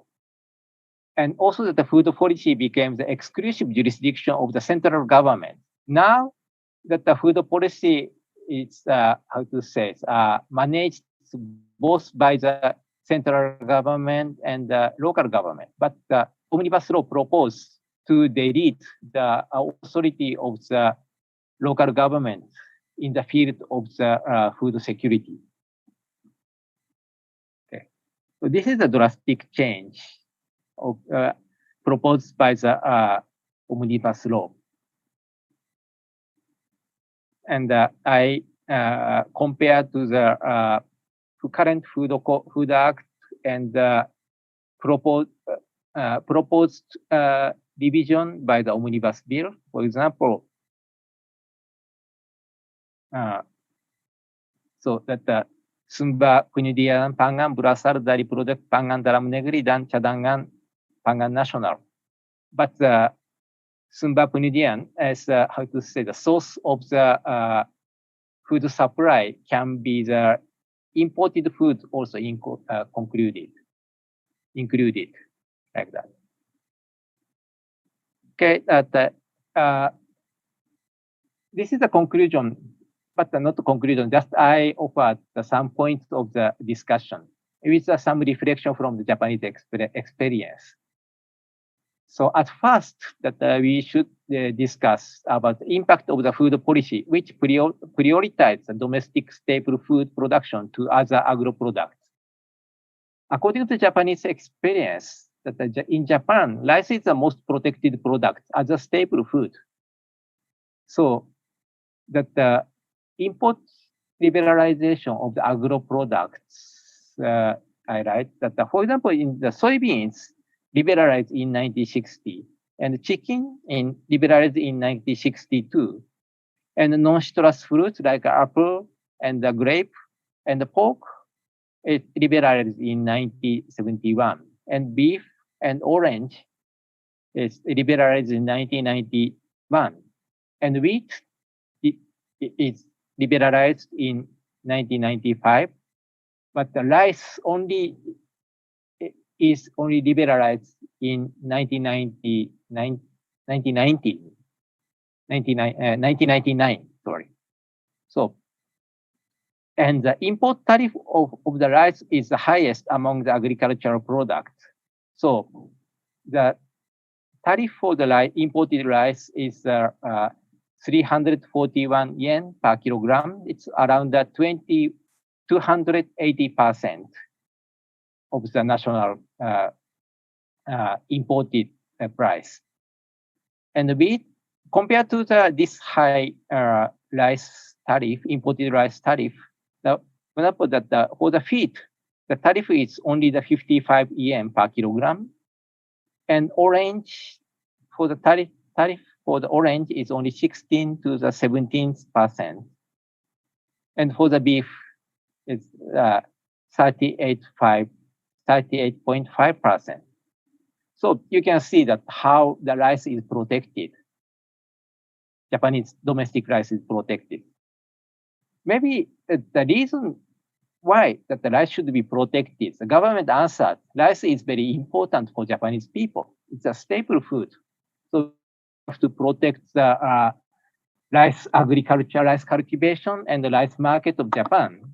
But from the other aspect, we can say that the rice protection is a political issue, that the rice farmers are strong supporters of the ruling party in rural area. That now the ruling party of Japan is the LDP, Liberal Democratic Party, and most of their members come from the rural area, supported by the farmers organization. So they cannot ignore the rice farmers. That's why they always give the priority to the rice by sacrificing the other product. So the Japanese government has compromised the trade talks to protect the domestic rice market. So that the beef cattlers, beef farmers, and orange farmers have been sacrificed for the sake of for the benefit of the rice farmers. So maybe this protection to the rice as a staple food can distort the food economy in Japan. And next point is the concept of the land right in Indonesia. So according to me, especially about the Farmland Protection Act symbolize the superiority of the social function in the sustainable superiority of the social function. So, because according to the farmland protection law, the government can confiscate the abandoned land for the sake of the public interest. Of course, that in case of Japan, that the abandoned land and houses are difficult problem in rural area of Japan. So as the figure 8 shows, that the abandoned farmland, it's the area of the abandoned farmland is increasing steadily from the 1975 to the 2015. So this is a difficult problem for us as well. And the poorly maintained land can be a source of the pests and diseases for the other agricultures. And a poorly maintained forest can cause a landslide. So the government should address to the abandoned land problem in order to prevent the diseases and the disaster. But even though a land plot or houses is not appropriately managed, the government cannot expropriate or intervene in private property without the consent from the legal owner. This is a very strong principle, principle of Japan, that the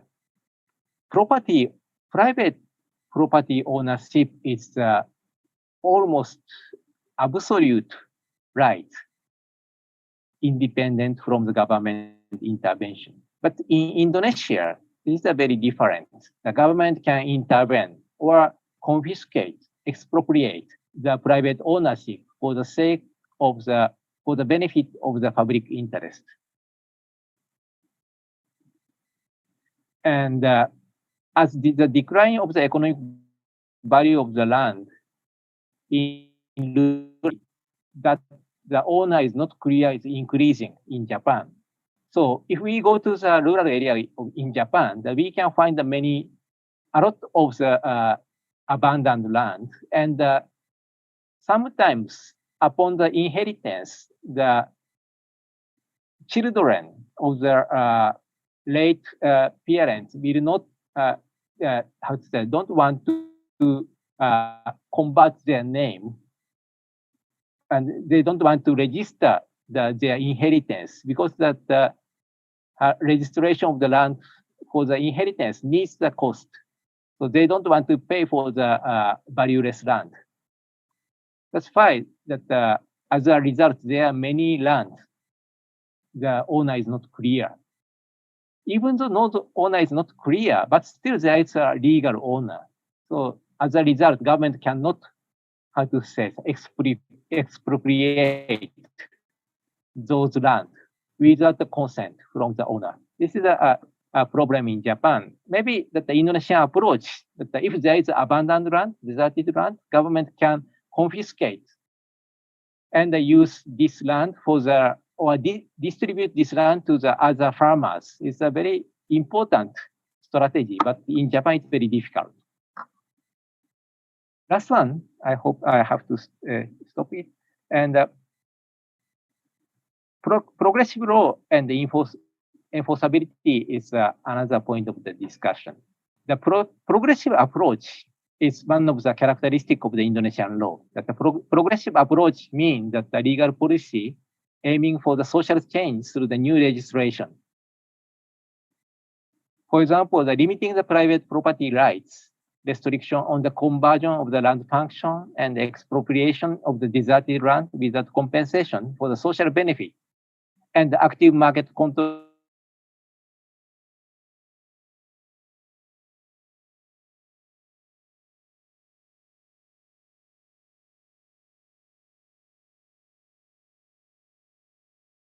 The society by making the new law. But we have to consider about the feasibility of the enforcement. For instance, the restricting the intense economic pressure or avoiding the excessive rent, and but not limited to the harmonizing with the state and the international domestic legal responsibility. So those are the, how to say, the challenges for the enforcement. Maybe if government want to designate the land as a sustainable farmland, there must be the strong protest from the farmers, because they cannot convert their land anymore to the other purpose, even though they have the economic opportunity in the future. And also that if government intervene to the food market, there must be the big rent, as we witnessed the corruption in the Bulog. And the Indonesian government have the international legal obligation to liberalize the Indonesian market. If the government want to introduce the protective law policy, maybe there must be the, how to say, conflict between the legal policy and the international law obligation. So those the feasibility of the enforcement remains a problem. So I always, how to say, consider about this problem. If I read the new law in Indonesia, that the legislator, lawmaker always propose a very aggressive to say progress law, but they don't consider about the feasibility of the implementation. So this is a last topic I'd like to offer as for the discussion. Thank you very much, instructor. Sorry, moderator. This is the end of my presentation. Thank you very much. Okay, thank you very much for your great presentation, Professor Zimada. And also thank you for shedding light on the issue of food security in Indonesia by sharing the experience of Japan, how to manage farmland. Well, I will give a brief summary of the presentation of Professor Simada. So food security is still matter because it's related to the SDGs program, the program to achieve zero hunger in 2030. But currently in Indonesia, there's still food security problems. While Indonesia is an agriculture country, that the rice production is also increasing, but actually the problem is still occurred because there is rapid growth of population and also climate change and also the industrialization. To deal with this problem, Professor Simada also talked about the legal aspect of the food security and land in Indonesia, how constitution regulate the food right of the people, and also Sustainable Farmland Protection Act and Food Act that is aimed to regulate and to approach how Indonesia to achieve food security, self-sufficiency, and food sovereignty. But still, there is a problem about the contradictory policies in Indonesia. For example, between Sustainable Farmland Act and also Omnibus Bill law. That's why he summarized about how we can propose the revision of the law. Yeah. Okay. Thank you very much, Professor Simada. Yeah. We will go to the next presenter. Yes. Dr. Jamie Seth Davidson. Are you with us? Yes, I am. Yeah, okay, thank you. Thank you. I will read your CV first, yeah. I hope not the whole thing. Yeah, Dr. Jamie Davidson is an associate professor at the Department of Political Science, National University of Singapore. He undertook his bachelor degree at University of Pennsylvania, Philadelphia in 1993 and his master degree at the School of Oriental and African Studies, University of London, England in 1995 and his doctoral degree at Department of Political Science, University of Washington in 2002. Dr. Jamie published many books, I think, and also articles, but this is only part of them. First, Indonesia 20 Years of Democracy, published by Cambridge University Press in 2018. Indonesia's Changing Political Economy, Governing the Roads, published in 2015. And this is the journal articles. Opposition to Privatized Infrastructure in Indonesia, published in 2019. And also Rice Imports and Electoral Proximity, the Philippines and Indonesia Compared, published in 2018. And then the academic positions of Dr. Jamie. 2010 until now, he is associate professor in the Department of Political Science, National University of Singapore, as I said before. And previously, he also assistant professor at Department of Political Science in the same university. He was also a postdoctoral fellow at Van Vollenhoven Center of Law, Governance and Development at Leiden University, Netherlands.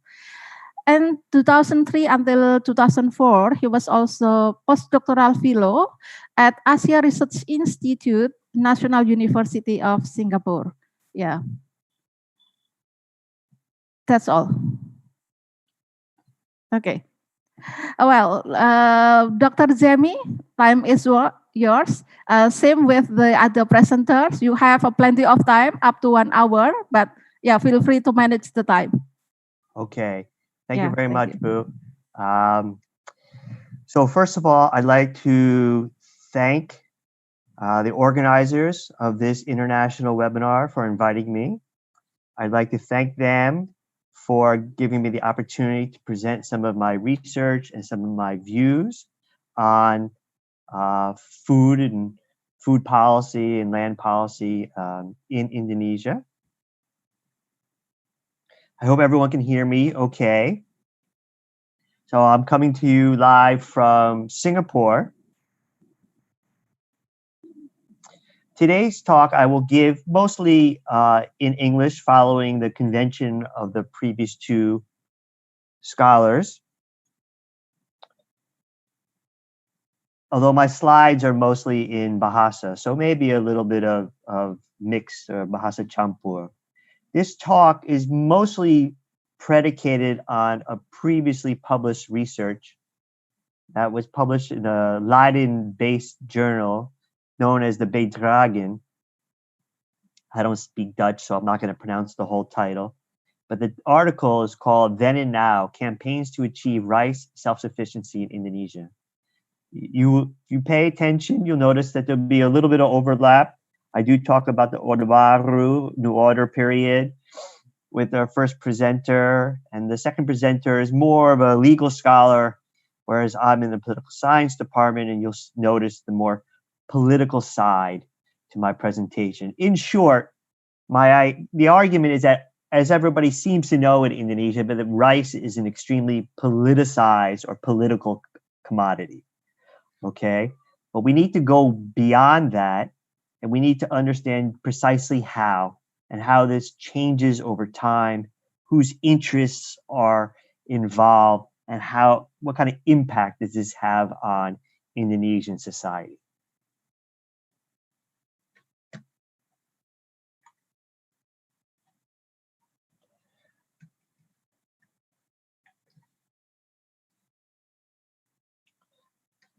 Having a little bit of technical difficulties. Let me just, okay. So what I've discovered when studying rice in Indonesia is that there seems to be a desire to compare the contemporary period with that of the New Order, particularly under Suharto, when it comes to rice cultivation, dan produksi, right? Suharto's period is held up as a model of success, right? Di bawah Orde Baru, they achieved swasembada beras in 1984. Prior to that, Indonesia had been historically a rice deficit country. And famously, Suharto receives this award from the FAO in Rome in 1985. If anyone's ever read the autobiography of Suharto, you would know he claims that this is perhaps he is most proud of this achievement.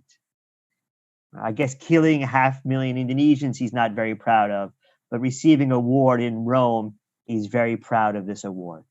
And so it's easy to make this comparison with today, where it's seen as almost as a failure.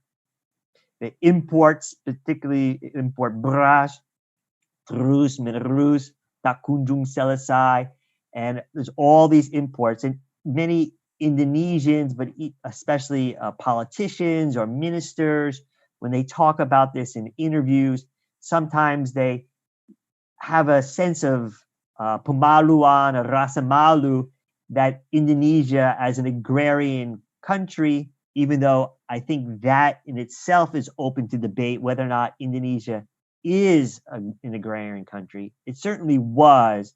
Whether or not it truly is debatable. But there is a sense of embarrassment that Indonesia needs to continue to import rice. And again, it's seen as a failure. I'm not saying it is a failure. Many people believe that Indonesia should import much more rice than it currently does, but it's often seen or perceived by Indonesians sebagai sebuah kegagalan. And what I want to make the argument is that comparing today to Jaman Suharto is not really ideal. It's not a fair comparison. It's an awkward or perbandingan miring because Indonesia today has experienced or undergone so many changes, right? Perubahan besar-besaran, structural changes, economic changes, and political changes. That just comparing the different periods, one success and the other a failure, misses so much that has happened in Indonesia. First, before I go into the comparison per se, I do want to spotlight the idea or the concept of swasembada beras. The idea of rice self-sufficiency is very strong in Indonesia. And so I've always grappled with trying to understand asal usulnya or reasons why Indonesians are so obsessed with the idea of swasembada beras, rice self-sufficiency. Especially because for most of its history, it hasn't been, right? At least since the Dutch period, the late 19th century, most of the 20th century it wasn't, most of the 21st century it wasn't, with a few exceptions. It seems to be this ideal, you could call it an ideology, but it's very strong in Indonesia. Although I would have to qualify that and say, I don't have the evidence or the quantitative data through surveys, but it seems to be stronger in Java than it would be the daerah, right? The outer islands. Some of it has to do with the history of nationalism, perkembangan nasionalisme in Indonesia, which was a very bottom-up experience. For example, the development of nationalism in the Philippines was a very top-down, elite-controlled development, whereas Indonesia, right, you could think about the growth of TNI and from Pemuda and Revolusi and all that, from a very decentered, bottom-up approach that put a lot of ideological emphasis on the poor rice farmer, right, petani. It has a stirring of emotions in Indonesia that Indonesia needs to be free, autonomous, kemerdekaan, and this includes the individual rice farmer. Marhaenisme, that was of course the philosophy put forth by Sukarno of the gallantry of the dignity of a free, independent Indonesia, starting dari tingkat bawah, right? Starting with seorang petani. Now, as I mentioned in the previous lecture, but if you know anything Indonesia's rice history, rice production under Sukarno was kind of messy. There were some moments of advancement, but a lot of hunger, missing of targets. The state was a very weak state and not with a lot of resources. And so, then comes along Suharto or Baru. He deems himself Bapak Pembangunan. And especially on Java, he sees himself as a kind of a patron or pembela petani. And, Suharto emerges out of the chaos of the mid-60s and the rise of radicalism, the PKI. And Suharto believes, I think strongly, that it was the poverty, kemiskinan di Jawa, that allowed or enabled the rise of this kind of radicalism and the pertubuhan PKI dan sebagainya. And so he also seized on the rice farming community, Patani, as this kind of ideological linchpin. And the irony is that, in many ways, Suharto hated everything about the Sukarno period, Orde Lama, Orde Baru, and wanted to change Indonesia, right? Destroying the left, right? Garis Kiri. But by seizing on the rice farmer, he also brought the idea of petani beras, petani padi, into the new period. And so he continues this tradition of focusing on the rice farmer as a locus of ideology in Indonesia. And then, of course, with the Green Revolution, Revolusi Hijau, they had this great production spurt, particularly in the early 1980s. And, that was now a while ago, right? More than 30 years ago, 35 years ago. And so there's a sense in Indonesia that if he could do it, why can't we, right? If Suharto can do it, we can do it. Then, of course, Krismon comes in tahun 87, and the fall of Suharto and the liberalization of the Indonesian economy by the IMF basically fails.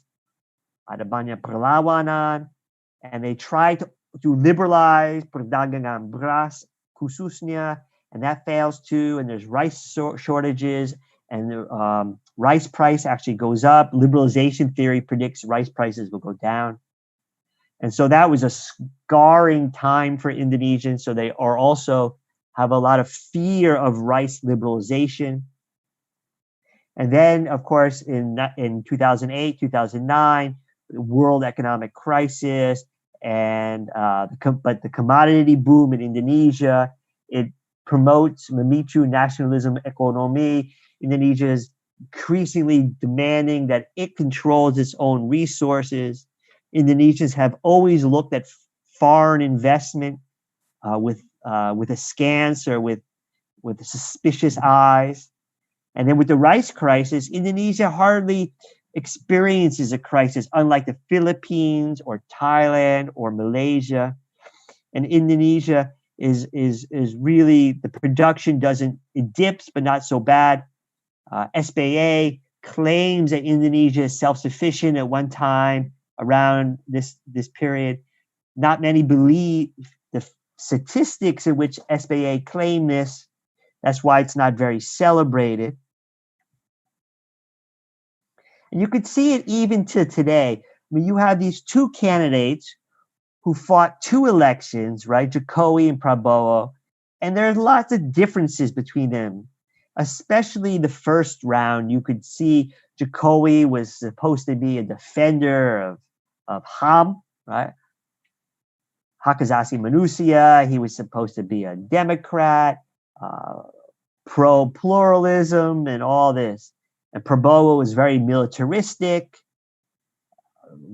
tried to kind of reawaken authoritarianism in Indonesia.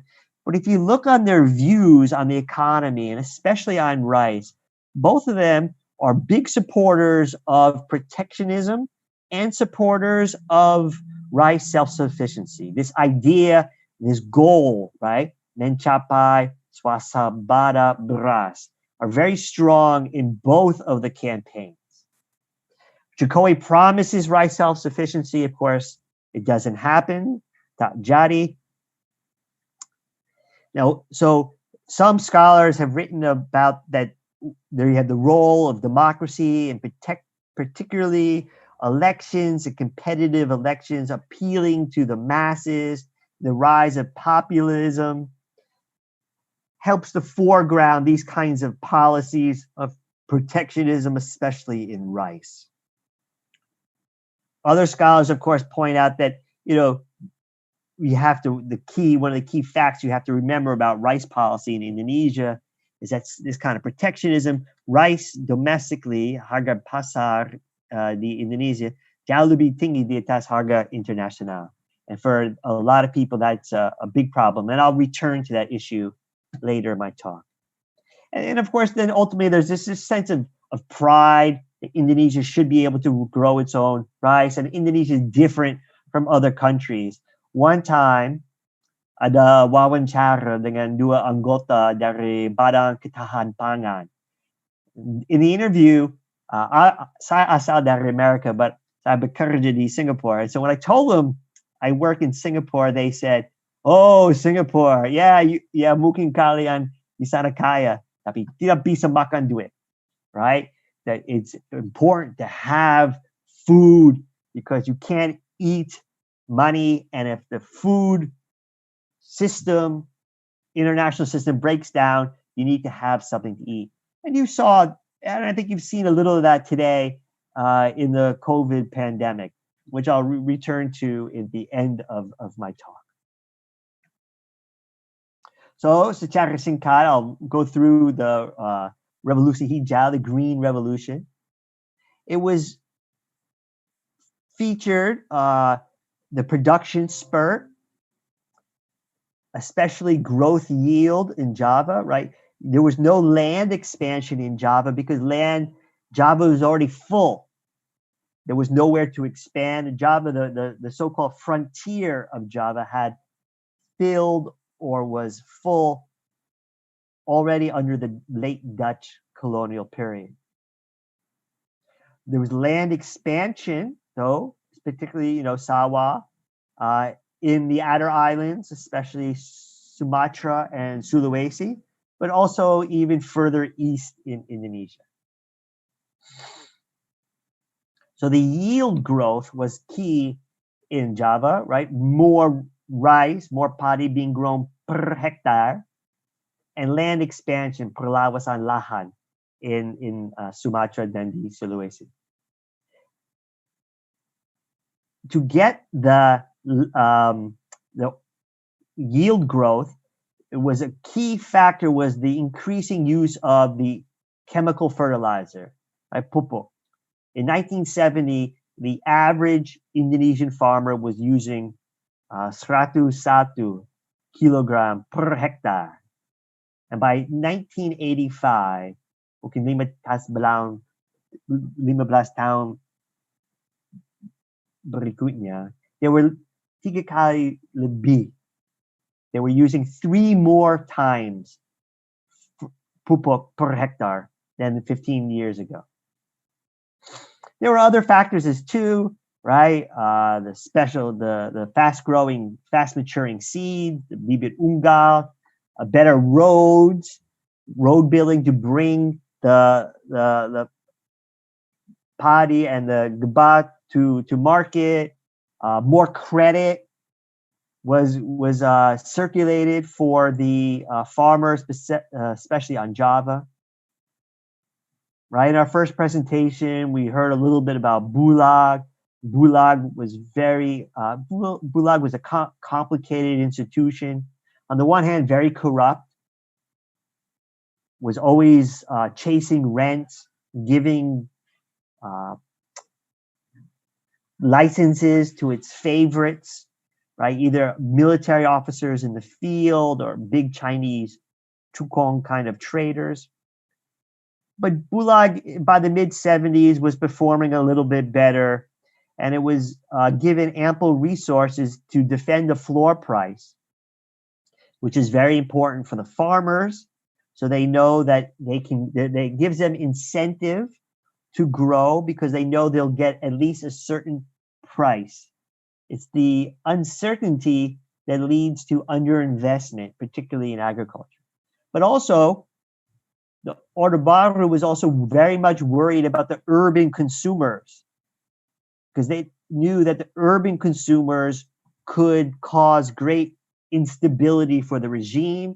You have to remember in 1974, the Malari, Malapetaka Malari, right? The riots against the coming of the Japanese prime minister led to days of unrest in Jakarta in 1974. So the regime was also very worried about the urban consumers having enough food And so they put a cap on this on the ceiling price. So rice could not go through a certain price.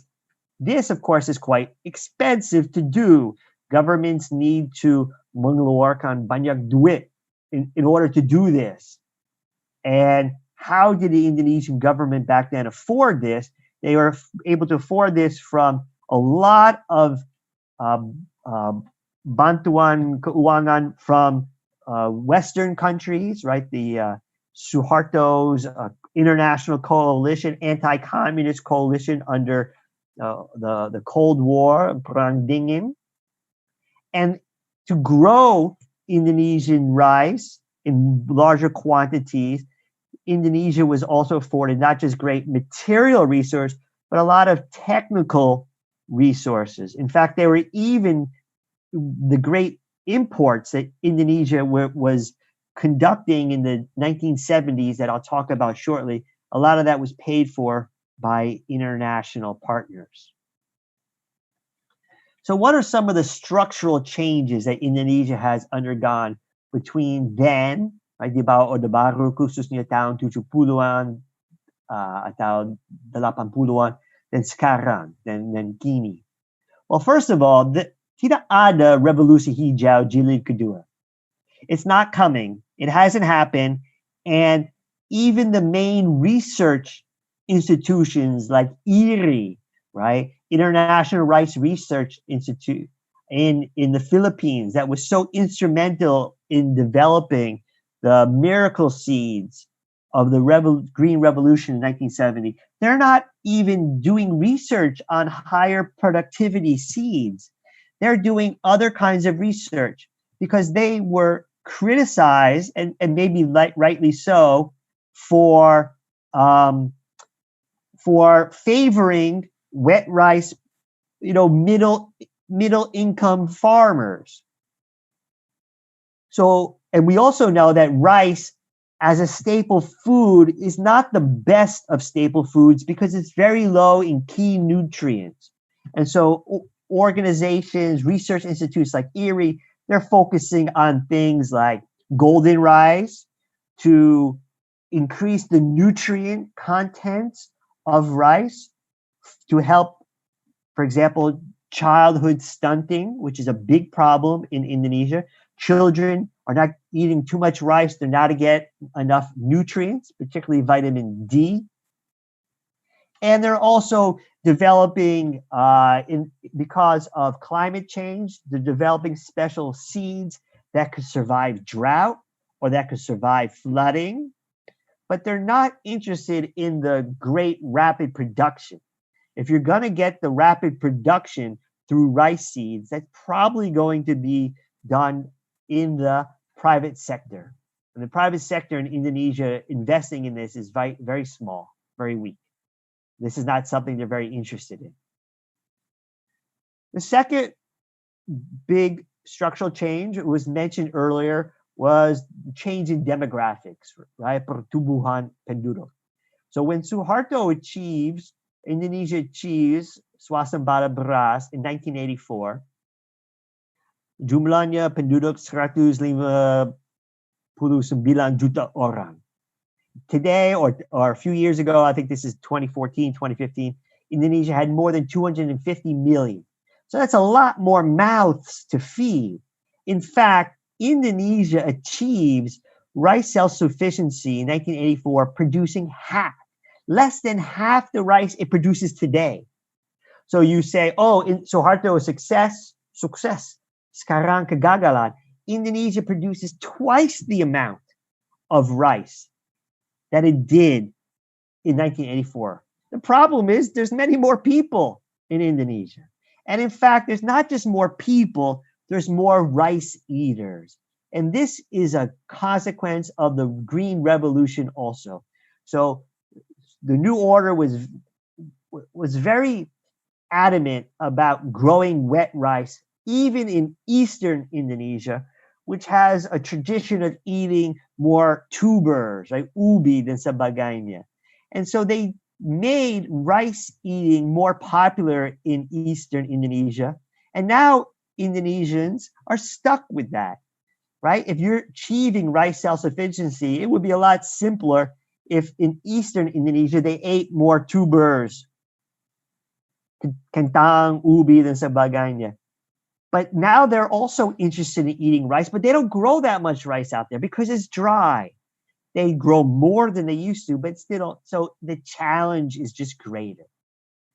We've already heard ad nauseum today on the conversion, lahan conversi, khususnya di Pulau Jawa, right? Not just urbanization, but suburbanization through the growth of infrastructure, jalan tol, perumahan, lapangan golf, tourism, and sebagainya. Of course, we also heard about the challenges of climate change. Rice is a very water-dependent crop.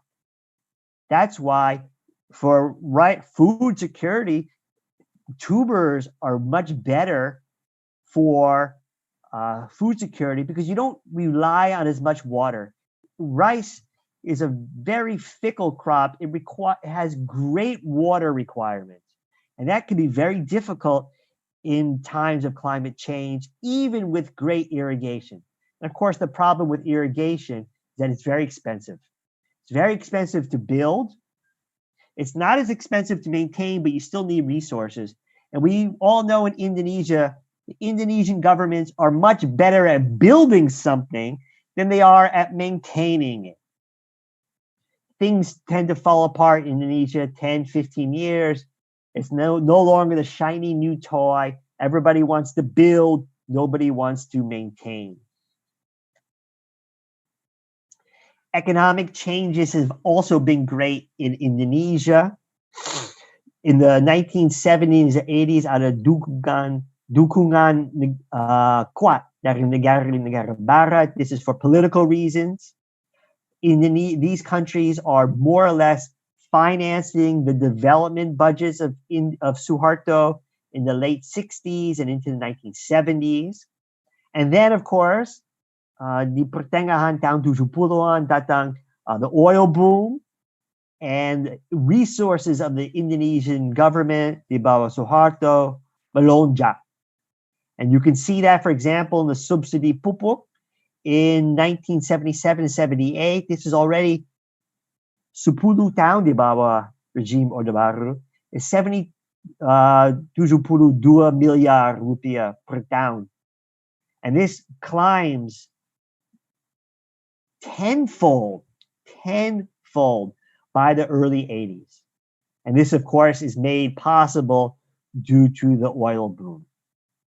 And compare that to today, right? Jokowi, under his first presidency, he cuts the oil subsidies. Indonesia no longer makes money from oil. In fact, it produces oil, but much lower levels. And in fact, ultimately, it's an oil importer, and it's no longer even a member of OPEC. And now for the political changes. And this is where I concentrate most, with me being a political scientist. As I mentioned earlier, the foreign support of the New Order regime was tremendous, particularly among Western nations, inclusive of Japan, because of the Cold War and the anti-communism of the Suharto regime and of these West. All these countries, from the US, the Dutch, the French, the Japanese, the English, were giving support to the rice production program in Indonesia. And so it had a tremendous amount of support. Indonesia, of course, did it. Suharto gets credit for it, but it was a team effort. Today, that team no longer exists. Itu sudah hilang. The international community, particularly Bank Dunia, then IMF, they don't want Indonesia to achieve rice self-sufficiency. They think itu pemborosan uang, it's wasteful of money and resources, it's too expensive. They want Indonesia to import cheaper rice from the exporters such as Thailand and Vietnam and more and more Myanmar today, because cheaper rice means cheaper food means less poverty. And according to the World Bank, this even means among the farmers, because the majority of Indonesian farmers are net consumers of rice. They buy more rice than they sell. Now, Indonesia finds those findings very contentious, and it vehemently attacks those kinds of arguments. It says that foreigners don't understand rice farming in Indonesia, that most rice farmers actually hold a lot of their rice for household consumption, then selling it at the market, and at higher prices the farmer receives for his rice,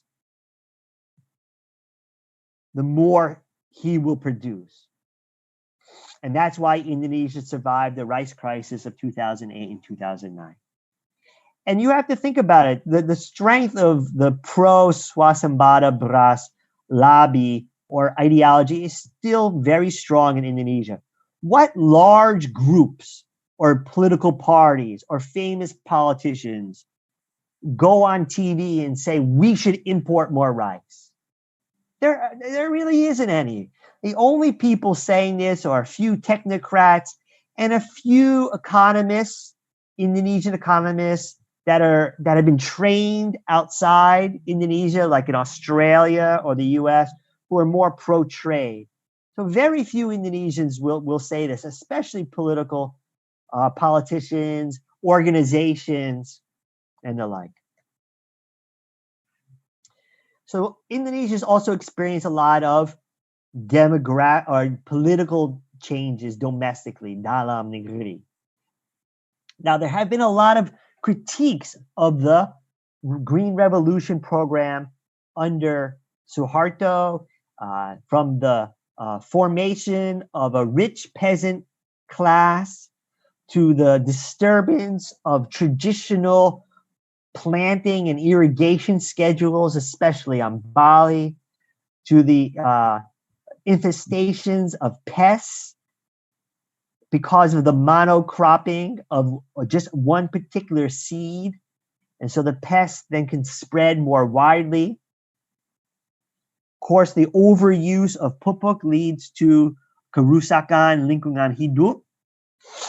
And just the overall coercion, right? The force, some of the violence of the new order, forcing, pemaksaan, forcing farmers to use the new technology. There's stories, of course, from the Green Revolution time, when airplanes of the government would come and spray the fertilizer and insecticide. My critique of the Green Revolution has to do, when you compare it to today's period, it took so long to happen, right? It took almost 15 years. If Suharto takes control like in 67, 68, he finally achieves this in 1984. Think about in today's period, okay? First of all, he was not facing electoral pressures. So he had ada semacam kebebasan untuk gagalan. So it didn't matter. So for example, the first Indonesian government target for rice self-sufficiency was 1973, tahun 1973. Did Indonesia achieve rice self-sufficiency in 1973? Not even close, right? It imported over lebih dari 1 juta ton beras dari luar. Not even close, okay? 1977, it imports lebih banyak pun, right? 1.96 tons. Now, per capita, remember, Indonesia has less people at this time. If we convert the per capita import in 1977 to today, that would be 3.59 million tons of rice. And Indonesia does not import that much rice at all. Can you imagine Indonesia today importing that much? There would be there would be a storm, controversy, there would be an uproar. Now, Indonesia was able to import all of this rice because, again, the Western countries was selling to them cheaply and they were financing it. But you think about today's president, someone like SPA atau Jokowi, masa jabatannya 5 tahun, bisa 2 kali. If Jokowi imported 3.5 million tons of rice during his first presidency, I doubt he would have won his second term. I really doubt it. That is a huge, costly development mistake. So the political contexts are much different, right? You have to remember, Suharto is seen as this defender of the Patani and he achieved rice self-sufficiency, but he didn't really turn his energies or his focus to this problem until the late 1970s. That means he was a president, sudah jadi president Indonesia, sudah 10 tahun. Indonesia was just importing. And yet people forget that.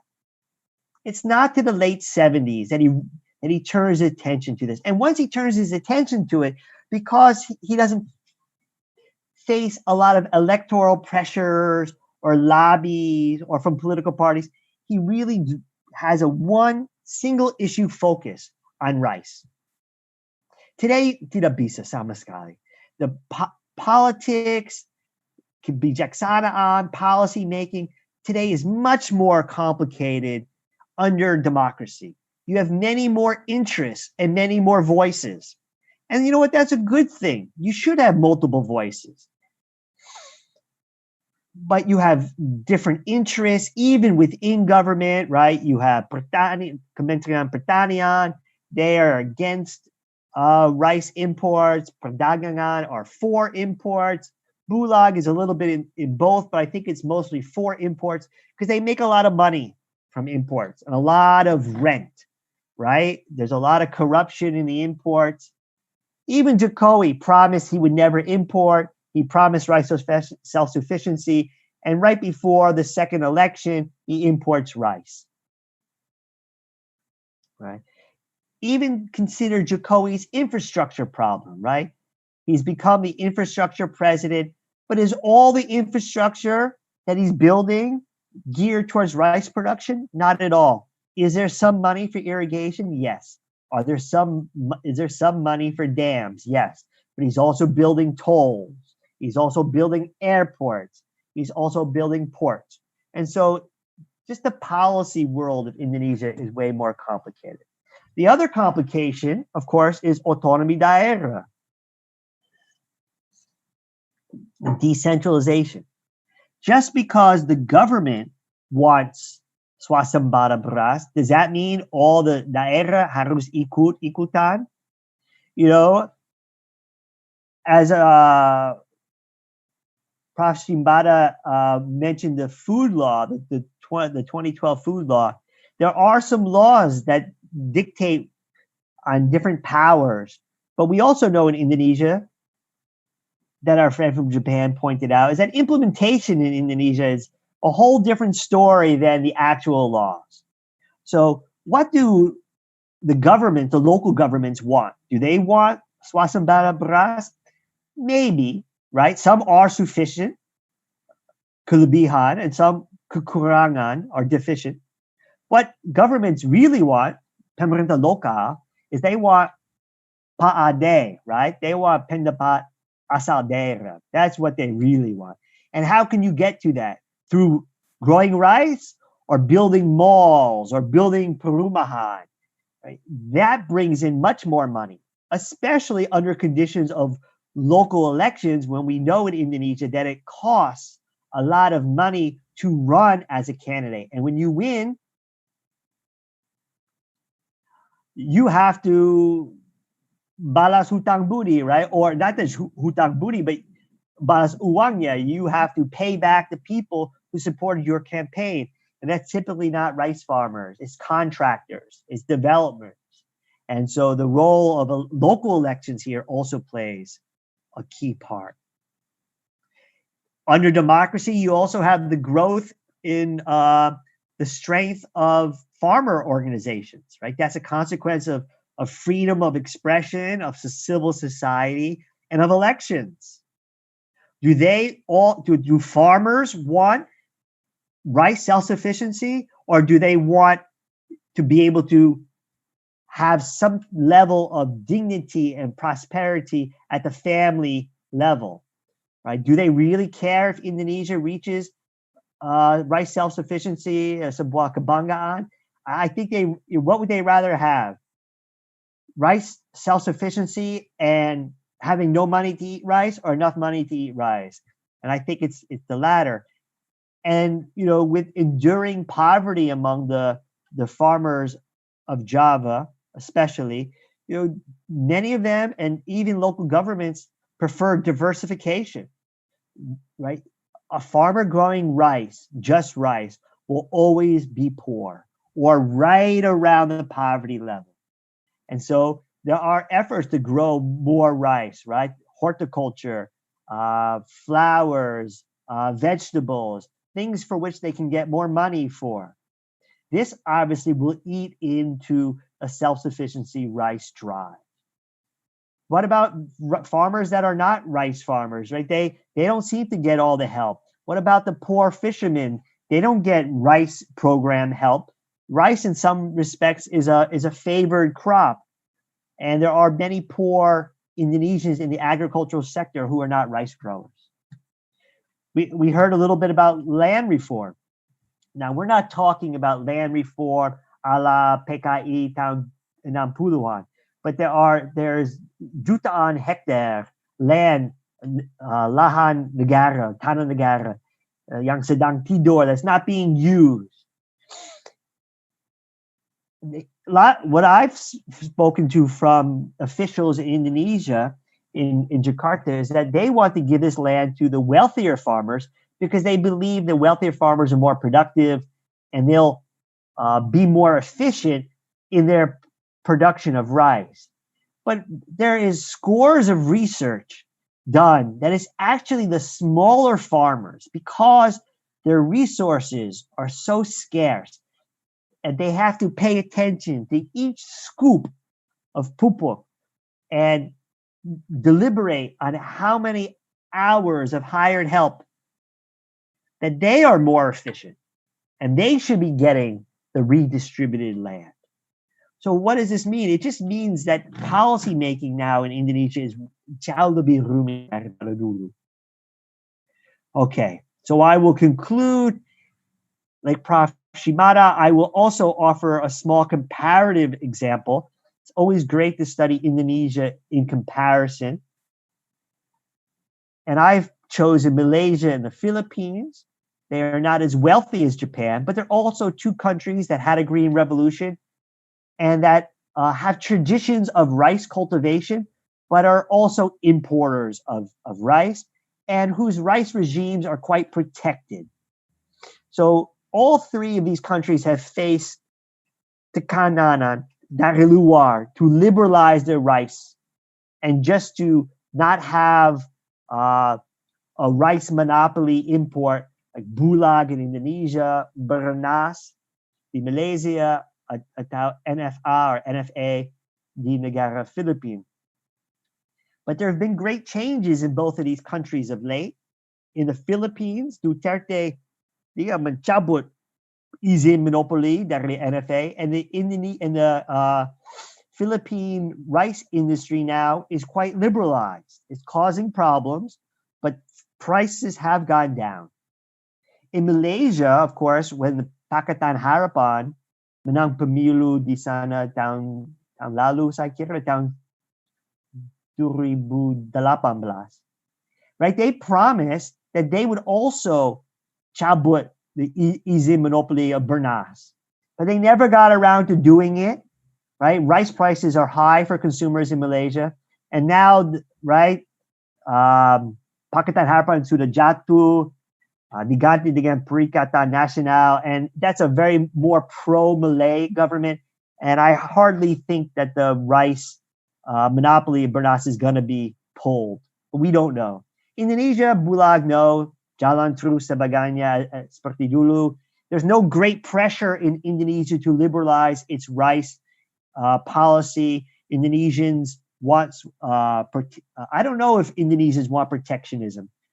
To be honest with you, rice prices in Indonesia are very high and they could be much lower. So do the majority of Indonesians understand that if you liberalize rice, the prices should come down?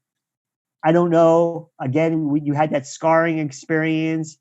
Selama Krismon, 79, 78. So I don't know.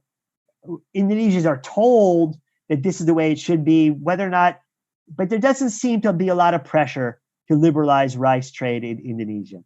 One of the reasons that rice trade, Indonesian rice is so expensive is because, right, rantaian perdagangan.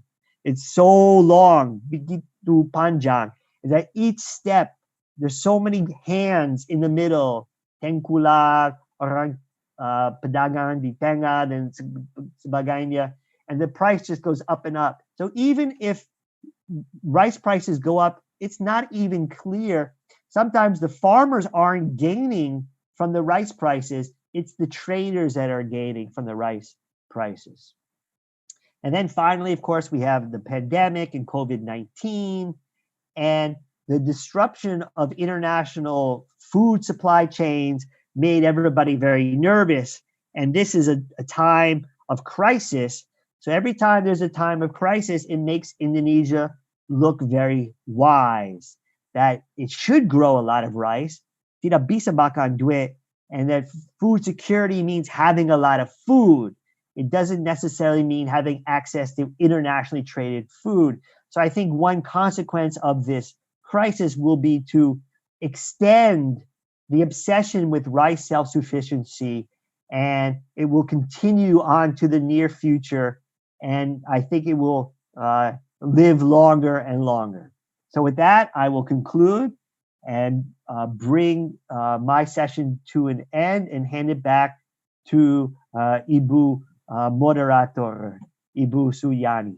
Thank you. Terima kasih banyak sekali.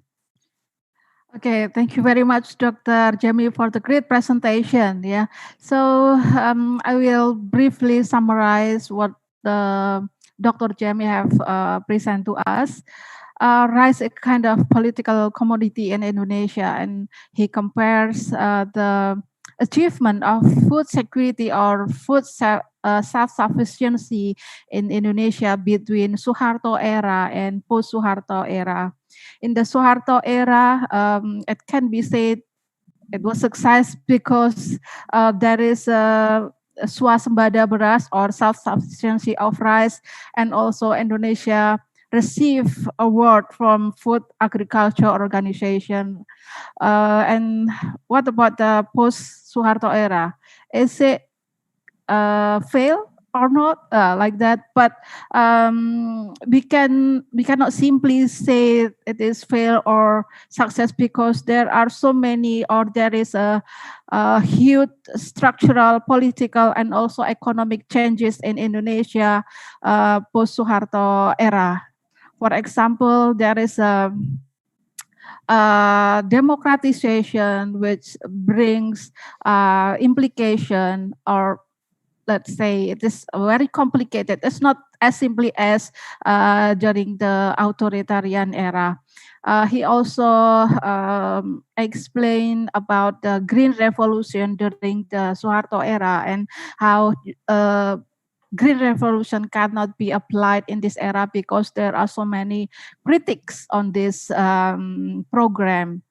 Actually, post-Suharto era, there is an increasing amount of rice production, but on the other hand, there is also rapid growth of population, and also there is a climate change and industrialization, which affect the food availability in Indonesia. I think a brief summary of this presentation.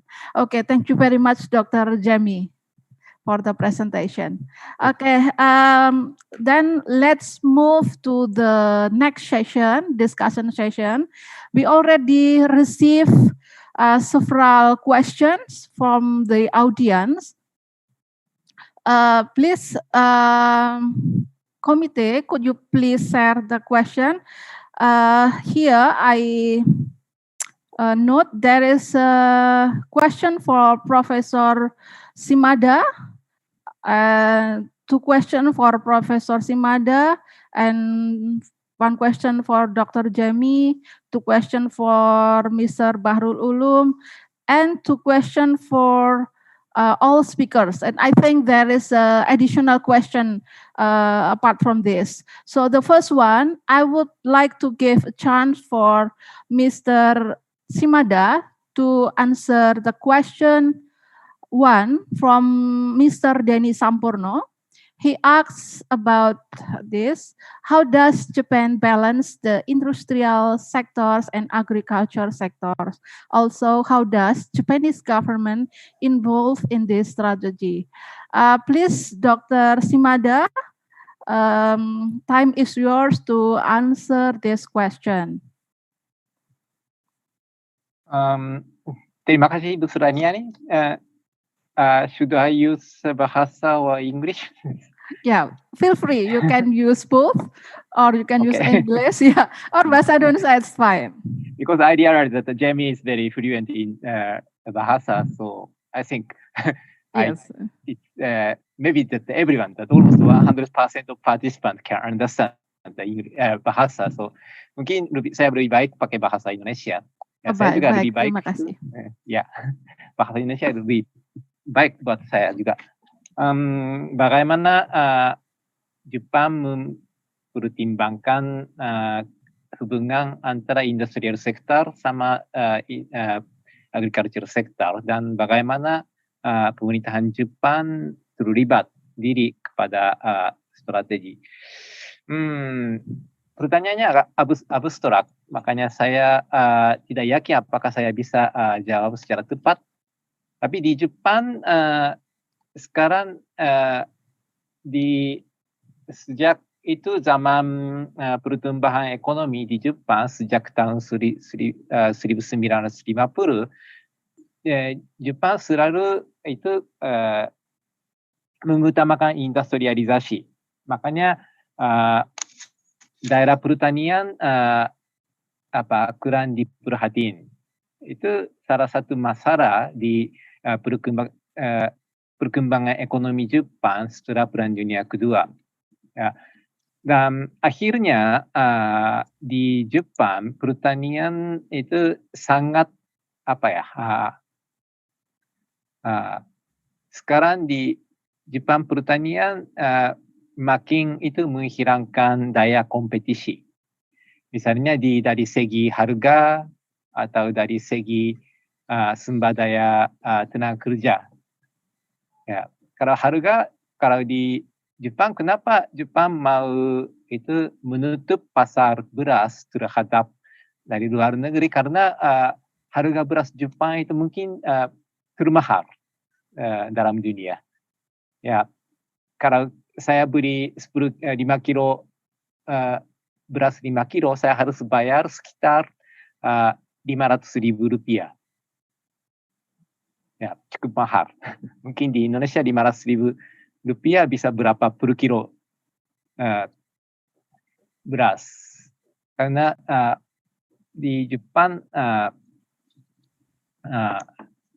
dan untuk mempromosi industri produk industri Jepang, pemerintah Jepang tetap kompromi di dalam negosiasi perdagangan internasional.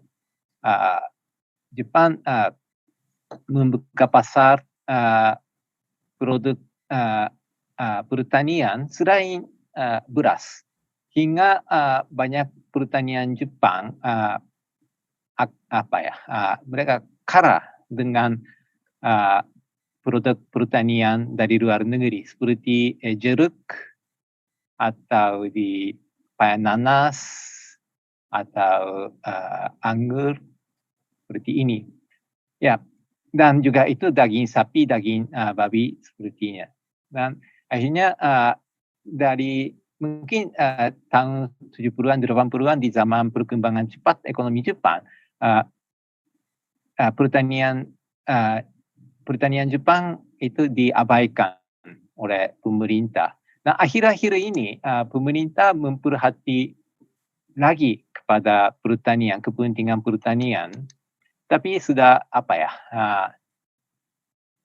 terat kayaknya, terat waktu. Sekarang itu usia usia average age, usia rata-rata petani lebih 60 tahun. Tidak ada yang itu orang muda di pertanian. Makanya walaupun pemerintah promosi mengembangkan pertanian, tapi petani-petani tidak mau itu investasi lagi karena mereka sudah tua dan tidak bisa harap anaknya mewaris bisnisnya. Nah, itu keadaan Jepang. Dan sekarang di pemerintah Jepang melaksanakan deregulasi pertanian. Dulu di Jepang tidak boleh konversi fungsi tanah kepada fungsi lain. Makanya misalnya jual beli tanah pertanian hanya boleh antara petani dan ada batasnya ahli fungsi. Dan juga persoalan terbatas tidak boleh masuk pertanian. Pertanian tetap anggap bisnis kecil. Tapi sekarang di Jepang membuka kesempatan bisnis pertanian kepada persoalan terbatas. Tetapi makanya di Jepang, pemerintah Jepang mempromosikan atau memperbesarkan skala pertanian, tapi masih sulit karena daya saingan pertanian Jepang sangat lemah terhadap luar negeri. Ya, itu keadaan pertanian Jepang. Dan memang kita bisa harap dengan pemerintah Jepang melaksanakan banyak kebijaksanaan untuk itu membantu pertanian secara industri yang modern seperti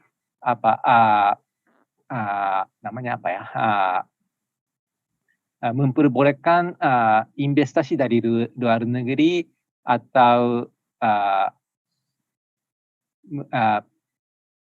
modernisasi bisnis pertanian sebagai perusahaan seperti ini. Dan sekarang kita posisi pertanian Jepang itu sedang di proses pembaruan, tapi belum tahu bagaimana bisa jadi seperti apa. Bagaimanakah itu jawaban kepada pertanyaan? Oke, I think saya kira saya ikut berbahasa Indonesia ya. Saya kira sudah cukup komprehensif menjawab pertanyaan dari Mr. Denny Sampurno. If Mr. Denny Sampurno have further question, please contact privately to Professor Shimada. I think that's the solution. Okay, thank you very much, Professor Shimada, for answering this question.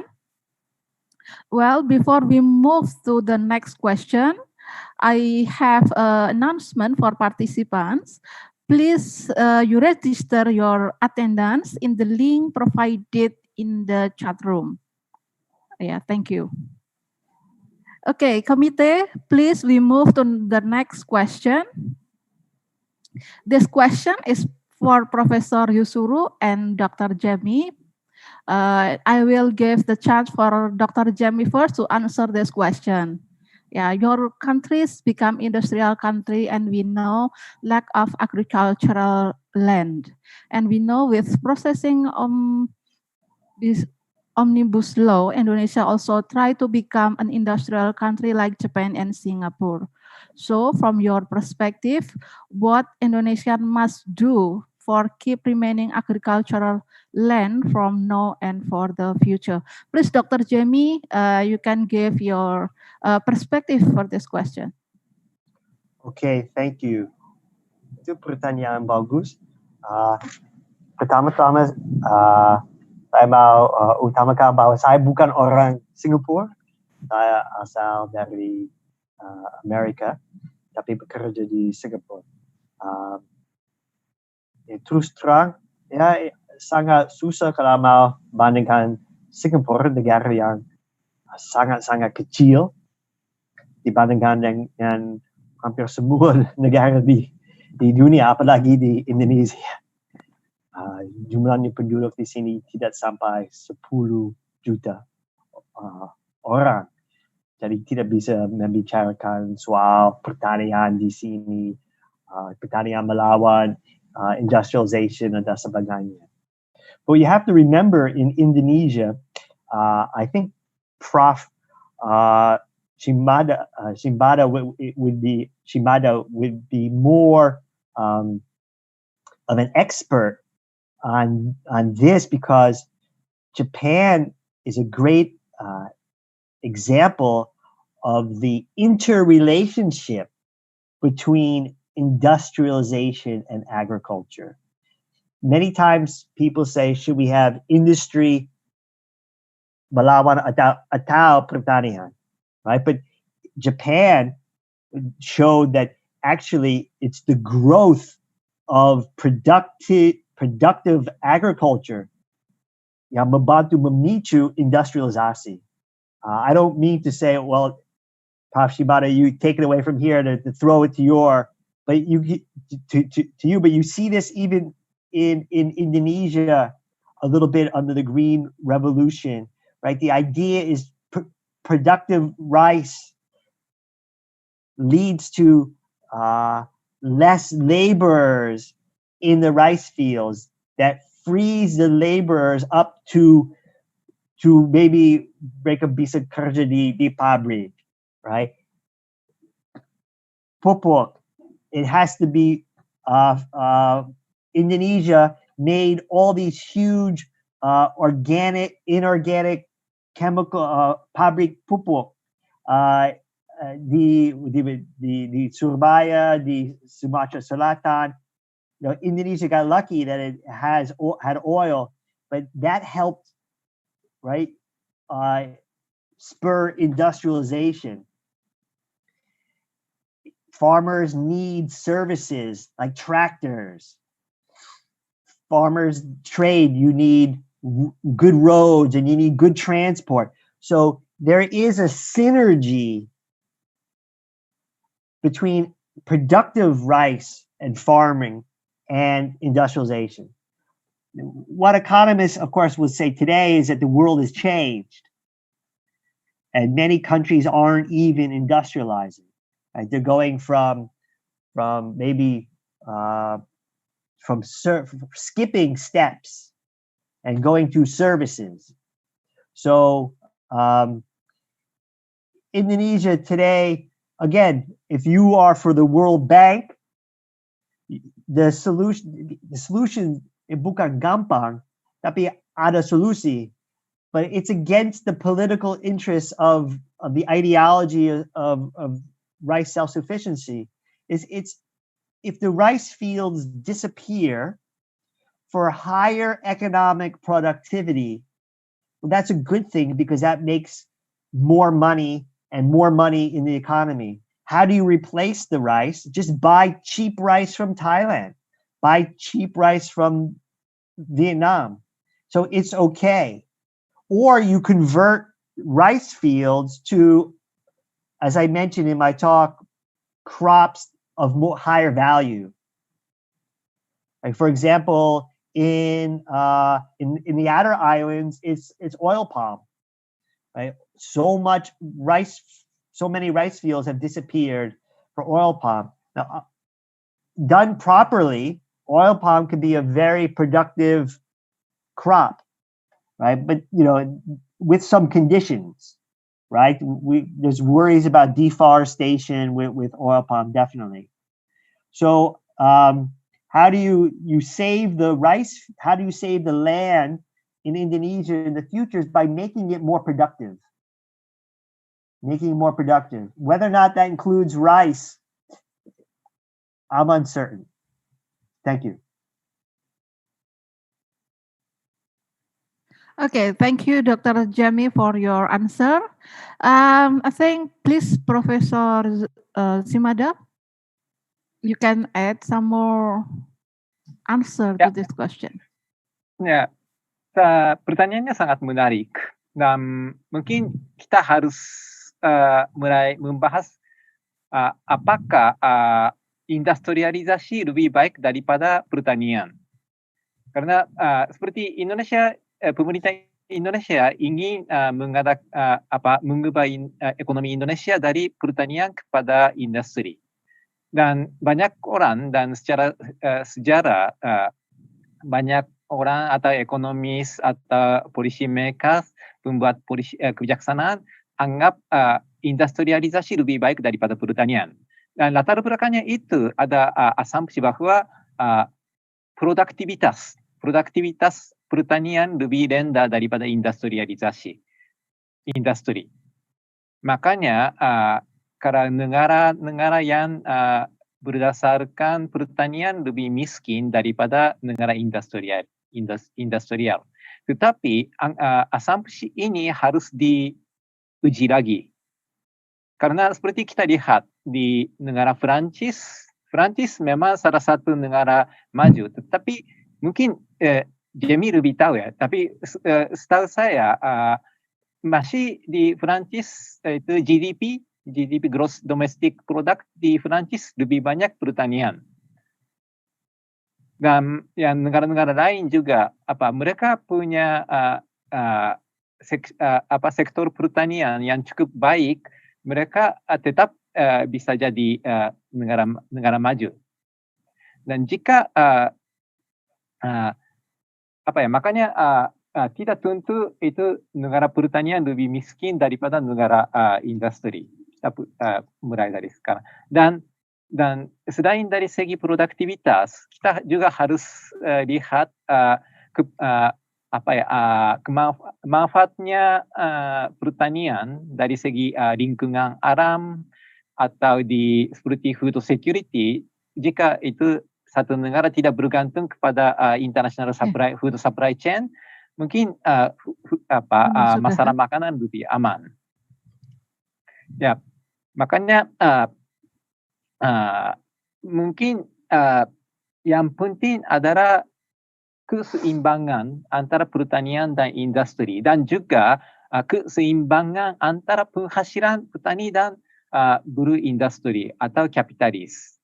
Dan mungkin salah satu kegagalan pemerintah kebijaksanaan Indonesia dan maupun Jepang di tentang pertanian adalah dua-duanya pemerintah mengabaikan atau kurang memperhati tentang penghasilan atau taraf kehidupan petani.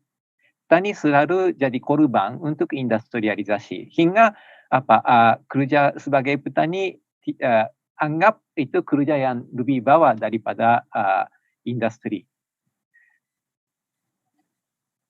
Makanya salah satu kebijaksanaan yang penting adalah bagaimana pemerintah menjamin daya kehidupan petani, walaupun pemerintah Indonesia atau Jepang menuju kepada perkembangan industri juga. Ya, makanya dan omnibus law itu tidak, menurut saya, karena undang-undang omnibus tidak tentu menuju ke industrialisasi Indonesia, ke ekonomi Indonesia. Cuma omnibus law membuka pasar Indonesia, industri maupun pertanian kepada investasi dari luar negeri. Makanya mungkin industrialisasi atau tetap di pertanian itu tidak ada hubungan dengan omnibus law menurut saya. Ini jawaban saya. Ibu Suryani, silakan. Suryani, Ya. Suryani, Oke, bukan Suryani. Bukan terima Suryani. kasih. Ya, terima kasih Profesor Simada. Profesor Simada atau Profesor Zusuru ini? Shimada itu nama keluarga saya, Yuzuru itu Oke. nama first name. Ya, terserah. Oke. Baik, Profesor Zusuru. Ya. Okay, we will move to next question. This question is for Mr. Bahrul Ulum from Dr. Kartika. How has Indonesia handled the change in the land use in the housing and settlement sectors? Because this is closely related to food security and sustainable land. Because lately, a lot of productive land is used as a residential land. Please, Mr. Bahrul Ulum, to answer this question. Okay, thank you for the question, and I want to try to answer the question from Dr. Kartika regarding how Indonesia handle the land conversion for house and settlement sector. Mungkin saya campur nanti ya. As long as I studied relating to the land conversions, land conversion is held under two main causes. First is for industrializations, and second is for housing and settlement sectors. And the underlying problem of these land conversions, particularly for housing and settlement sector, is because of the regional spatial planning. This was my study in Jember, for example. There was penentuan daerah wilayah kecamatan di mana whether it is for industry, whether it is for perumahan, whether it is for agriculture. And for example, in Jember itself, there are 3 sub-districts or kecamatan that is allowed for house and settlement, untuk perumahan, untuk industri perkotaan. Jadi kemudian kalau kemudian kita membangun perumahan gitu, itu memang diizinkan menurut Regional Spatial Planning atau tata ruang kota di Indonesia. Dan masing-masing wilayah juga menentukan bahwa untuk kota-kota yang penduduknya padat, seringkali kemudian ada wilayah yang diperuntukkan memang untuk pembangunan perumahan, untuk pembangunan pertokoan dan sebagainya. Namun juga ada regulasi tentang pengendalian lahan berkelanjutan for sustainable agricultural land, yang di situ tidak bisa kemudian pengendalian land conversion should be made or will be made because of establishing industry atau kemudian untuk membangun perumahan. Cuma permasalahannya seringkali aturan-aturan regional spatial planning itu kekurangan aturan-aturan detailnya, dan juga seringkali kemudian aturan-aturan yang ada between regional spatial planning dan aturan pengendalian lahan berkelanjutan itu masih belum terhubung satu sama lain, dan belum ada aturan pelaksana yang kemudian memang membatasi untuk alih fungsi lahan itu. Sehingga kita memiliki undang-undang pengendalian lahan pertanian untuk pembangunan berkelanjutan, untuk pertanian berkelanjutan, tapi masalahnya undang-undang itu juga ada permasalahan dari sisi implementasi, sehingga tidak adanya aturan yang kemudian membatasi atau prosedur-prosedur untuk alih fungsi itu. Kemudian masih banyaknya alih fungsi lahan pertanian untuk perumahan dan untuk aturan-aturan untuk industri dan sebagainya, itu banyak terjadi di desa-desa. Contohnya di Jember, itu juga masih terjadi bahwa perumahan itu dibangun tidak hanya di 3 kecamatan yang seharusnya ditentukan, itu di Kaliwates, kemudian Sumbersari, dan Patrang. Tapi di selain wilayah itu juga masih banyak perumahan dibangun yang seharusnya kemudian berdasarkan aturan RT/RW atau Regional Spatial Planning-nya wilayah yang untuk pembangunan perumahan terletak di 3 kecamatan. Pada sisi yang lain juga aturan detail tata ruang itu juga menjadi problematik.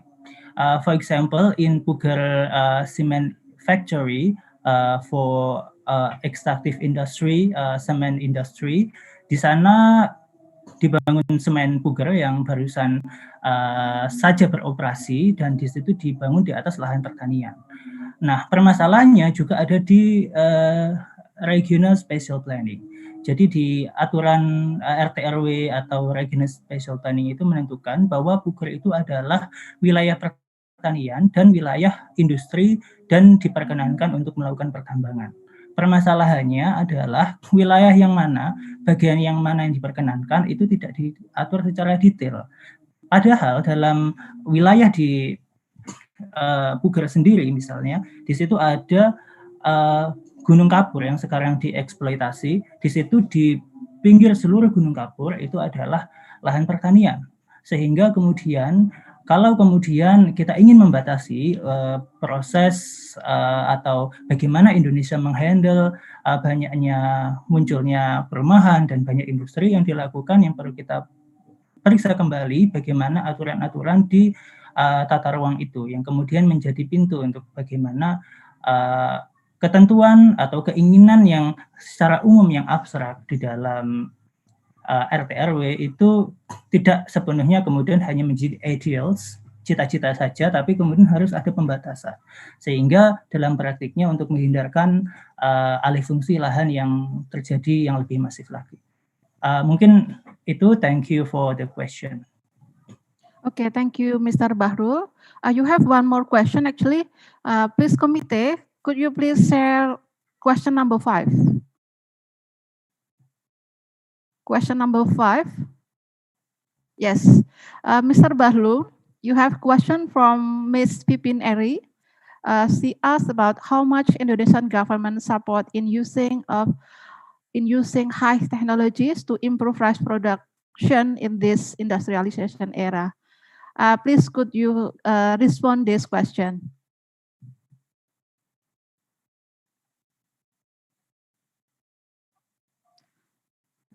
Okay, thank you for the question. I want to answer the second question. How much Indonesian government support in using of high technology to improve rice production, rice producing in this industrialization era? Thank you. Yeah, one of the main challenges for developing countries in producing more food is how it can use technology to improve their productivity. Indonesia is unlike United States, that United States relies upon technology to maximize the food productions. But in Indonesia, many farmers still they operate their agricultural activity manually with lack of technology that they use. And there has been a number of government's efforts to support farmers in using technology to improve the productivity. But the challenge is first the shortage of budget to shift from traditional to modern rice productions. And second, the regulation that operate the shifting process from traditional to industrialization in agriculture itself has a challenge. Jadi kalau di aturannya seringkali pemerintah sudah memberikan bantuan teknologi untuk bagaimana proses panen, proses dari menanam sampai memanen itu menggunakan teknologi. Cuma tidak semua petani dapat mengakses itu, dan biasanya bantuan itu diberikan kepada gabungan kelompok tani, farmers group atau farmers community, dan aset itu dimiliki oleh ketua kelompok petani. Cuma asetnya juga tidak begitu banyak, biasanya lebih pada teknologi-teknologi yang mempermudah, but not totally change from traditional to modern technology. There is the one of the critical problems is the efficiency in the productions, and the cost of the production is too high in producing, for example, rice in Indonesia compared to what we have import from Thailand. So we don't have like our domestic rice production cannot truly compared with the import commodities, import rice, import commodities from abroad. This is one of the problems that Indonesia must have an alternative to support farmers. Why the current problems in managing the transferring the technology for farmers should be as one of the focus for development.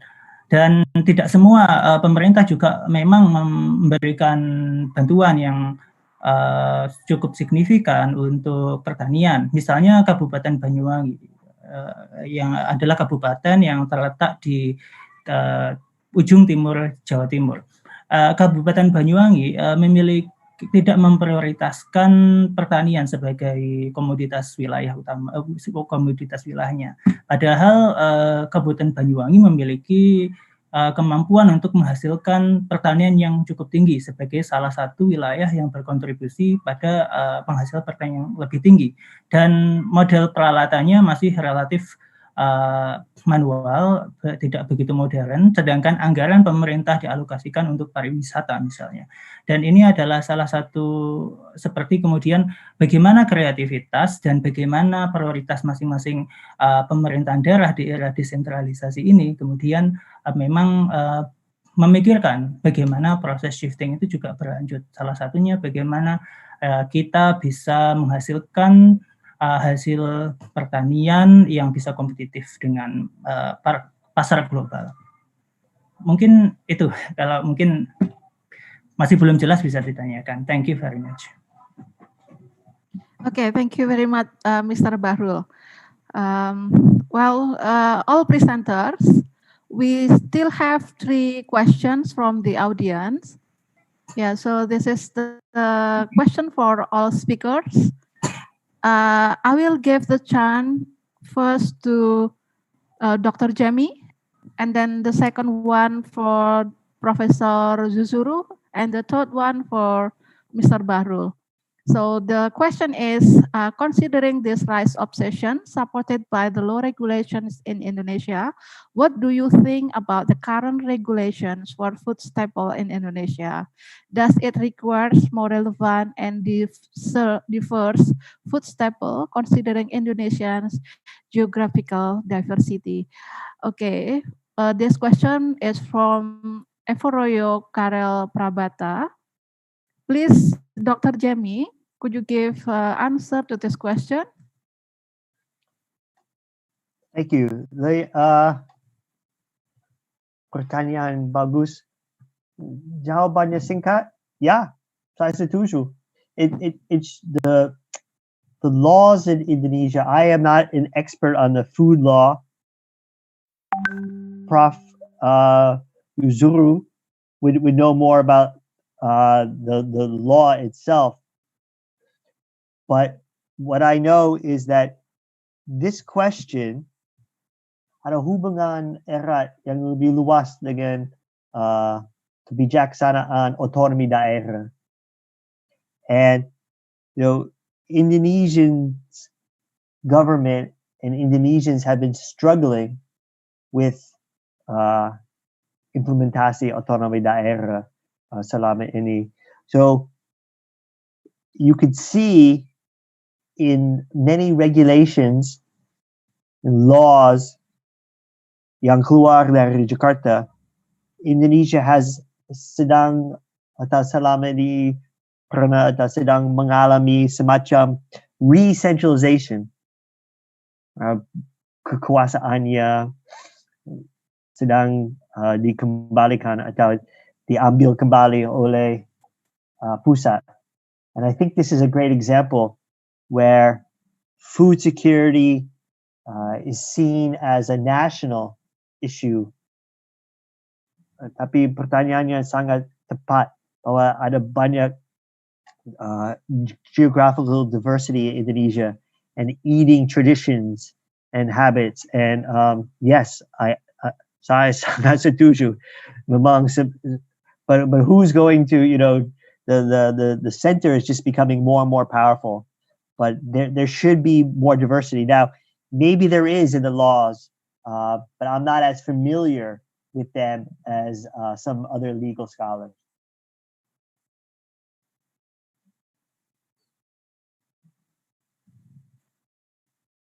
Sudah. Halo, Ya, Dr. Jamie? sudah. Okay, yeah. Okay, thank you for your answer, Dr. Jamie.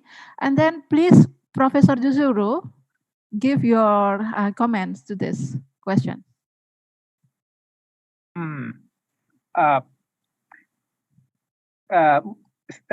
Pertama saya harus memastikan kalau undang-undang pangan, food law atau di undang-undang perlindungan lahan pertanian berkelanjutan tidak tidak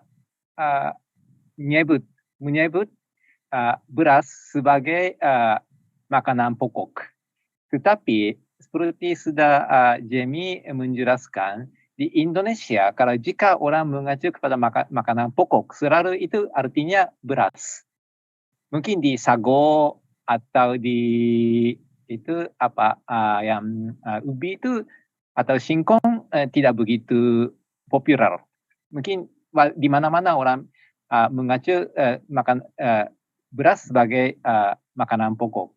Makanya saya juga bicara tentang makanan pokok sebagai beras sebagai makanan pokok di dalam undang-undang itu. Dan memang perlu diversifikasi makanan dari segi food security, ketahanan pangan. Tetapi kalau makanan itu sangat mengikat, menghubung dengan budaya atau di tradisi masyarakat atau rakyat. Makanya walaupun pemerintah bilang kita harus makan makanan yang lain sebagai gantian beras, mungkin tidak tentu masyarakat menerima kebijaksanaan itu. Mungkin seperti saya, ya. Saya kalau tidak makan beras, mungkin tidak selesai makanan. Saya masih ingat dulu saya undang profesor dari Pajajaran ke Jepang. Kita makan di Italian restoran dan makan pasta. Dan sampai kenyang. Tapi setelah saya antar beliau ke hotel, dia tanya, saya ingin beri beras, nasi, karena masih lapar. Makanya mungkin beras itu seperti ini buat masyarakat Jepang atau masyarakat Indonesia. Makanya walaupun pemerintah mempromosi diversifikasi makanan, tidak tentu masyarakat ikut mengubah tindakan mereka sesuai dengan kebijaksanaan pemerintah. Ya. Ya. Makanya itu kalau food diversity ada batasnya. Tetapi yang saya mempermasalahkan adalah politisasi, politisasi makanan pokok. Seperti Jamie sudah mengatakan di Indonesia beras atau nasi punya makna politik dan jadi itu selalu itu masalah beras adalah bukan hanya masalah ekonomi tapi di politik hingga mempengaruhi kepada ekonomi. Karena kita itu dan juga banyak itu menyebabkan banyak kepentingan politik atau kepentingan luar ekonomi hingga menyebabkan korupsi atau persaingan politik yang tidak sehat. Itu masalah di Jepang juga sama. Untuk menjaga petani beras, pemerintah Jepang selalu mengkorbankan petani yang lain atau industri kecil yang lain untuk menjaga posisi mereka. Masalah mungkin rice obsession, masalah rice obsession atau obsesi beras adalah kita harus mikir dari segi seperti ini. Makanya saya tidak menentang dengan diversifikasi makanan, tapi masalahnya bukan diversifikasi atau tidak, tapi masalahnya politisasi beras, pertanian beras, padi. Ya, mungkin jawabannya tepat tengah ya, kurang yakin. Okay, thank you, Professor Yusuru. Next, please, Mr. Bahrul. Okay, thank you for the questions. It is one of Indonesian challenge for having a diverse food choices because like Indonesia, Indonesian citizens relies upon rice as the only stable food. Saya tadi sepakat dengan apa yang katanya Prof. Simada bahwa memang it is part of culture. Jadi kalau kita kemudian mengatakan kita banyak alternatif, kita ada we want to have food diversity, diverse food staples, not only rice but also food, but also corn, but also soybeans and other. The problem is how people will respond to consume other staple foods. Jadi kalau kemudian kita mengatakan itu sebagai alternatif dan banyak penelitian dari teman-teman sains yang kemudian menawarkan alternatif selain beras, ada banyak misal ada singkong, ada jagung dan banyak staple food yang kemudian digunakan sebagai alternatif dari beras, tapi bagaimana kita kembalikan kembali bagaimana perilaku atau sikap masyarakat untuk merespon itu. Dan dari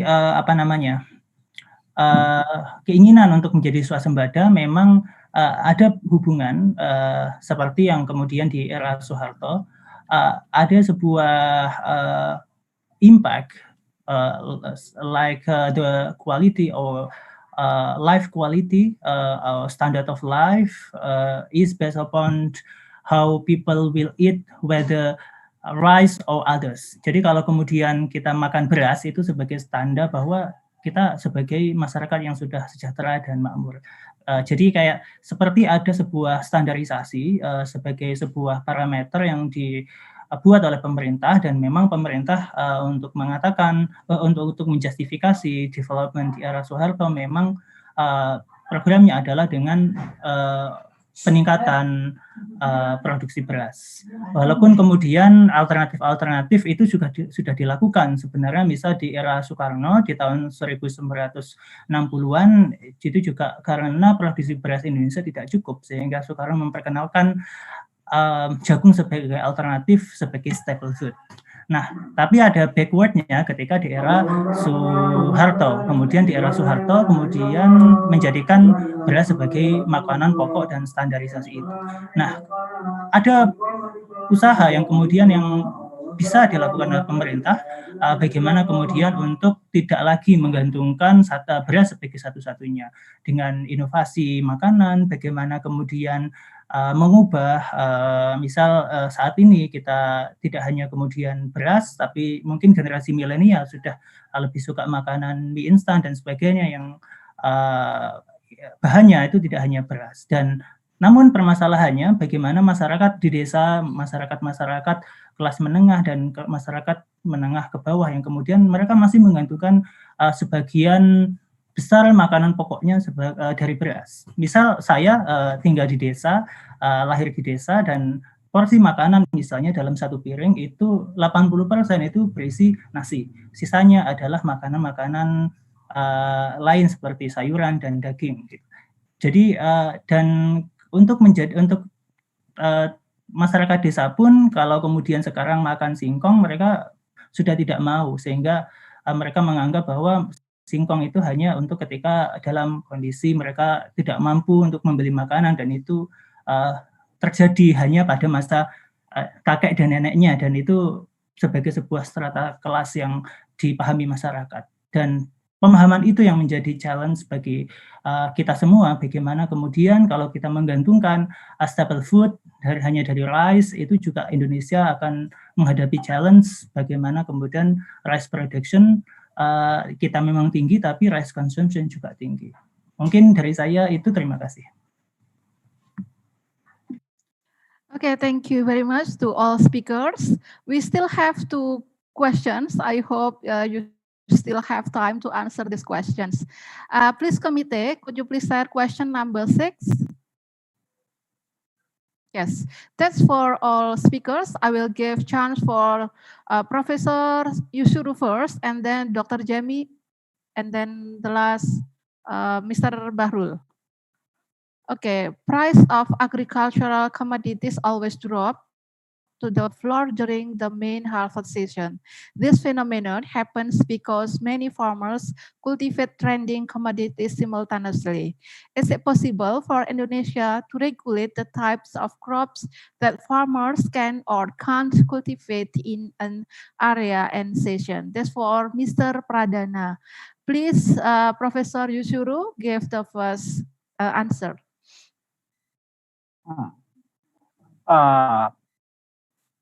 It's possible to regulate the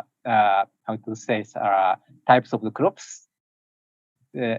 Government pemerintah mengatur jenis apa yang ditanam dan dipanen. Mungkin secara teori memang mungkin, tetapi mungkin tidak bisa dilaksanakan karena jika pemerintah mencampur tangan kepada pasar, itu artinya pasar bebas makanan, pasti ada efek sampingan yang negatif.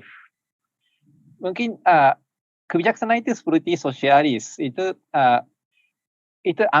ada anggapan bahwa pemerintah bisa kalkulasi, menghitung dan harga dan produksi dan kebutuhan di pasar secara tepat, dan pemerintah bisa menetapkan jumlah, jenis dan harga yang tepat yang pemerintah bisa prediksi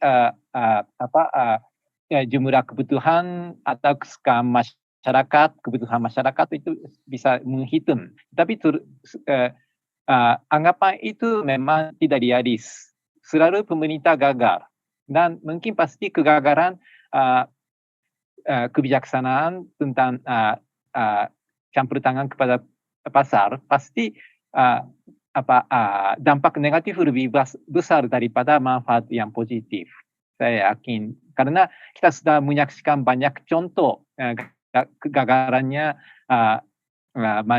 market manipulation oleh pemerintah di negara-negara yang lain, termasuk Jepang atau di negara sosialis atau negara Indonesia juga. Makanya walaupun secara teoris pemerintah bisa mengatur, tapi saya pikir sepertinya pemerintah tidak boleh atau sebaiknya pemerintah tidak mengatur pasar pertanian, pasar makanan, pasar bebas makanan. Ya, mungkin kalau ada kesulitan, ada turun harganya sampai hingga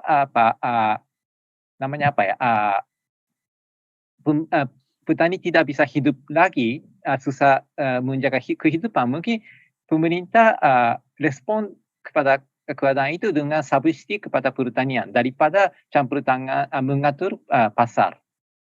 Itu anggapan saya, tapi saya bukan ahli ekonomis, makanya jawaban saya tidak yakin apakah jawaban saya itu benar atau tidak. Gitu. Itulah jawaban saya. Okay. Thank you very much, Prof. Please next, Dr. Jamie. Ya, terima kasih atas pertanyaannya. Ya, saya sedikit setuju yang baru dikatakan bahwa secara teori bisa mengatur, tapi secara kenyataan saya kira negara pemerintahan tidak mampu mengatur secara efektif. Salah satu jalan keluarnya dari masalah ini, karena ini masalah sejak dulu, bukan di Indonesia tapi di negara atau wilayah agraris lain. Untuk mungkin meningkatkan daya pembelian pemerintahan, khususnya Bulog. Ya, mungkin kalau Bulog dikasih lebih banyak uang untuk meningkatkan daya pembelian, karena seperti yang dikatakan tadi di presentasi saya, pada kesimpulannya rantai perdagangan di Indonesia sangat panjang. Jadi kalau harganya naik di tingkat pasar, tidak secara otomatis bahwa harganya naik di tingkat petani. Jadi rantaiannya harus dipotong. Lalu bagaimana caranya? Salah satunya, bukan satu-satunya, tapi salah satunya itu meningkatkan daya pembelian Bulog. Yang masalahnya Bulog tidak begitu mau beli gabah, padi gabah dari tingkat bawah, karena kenapa? Mereka lebih gampang beli dari luar, jauh lebih gampang, tidak serumit, dan uangnya yang mereka bisa dapat jauh lebih banyak. Ya, dari selisih harga antara internasional dan harga dalam negeri.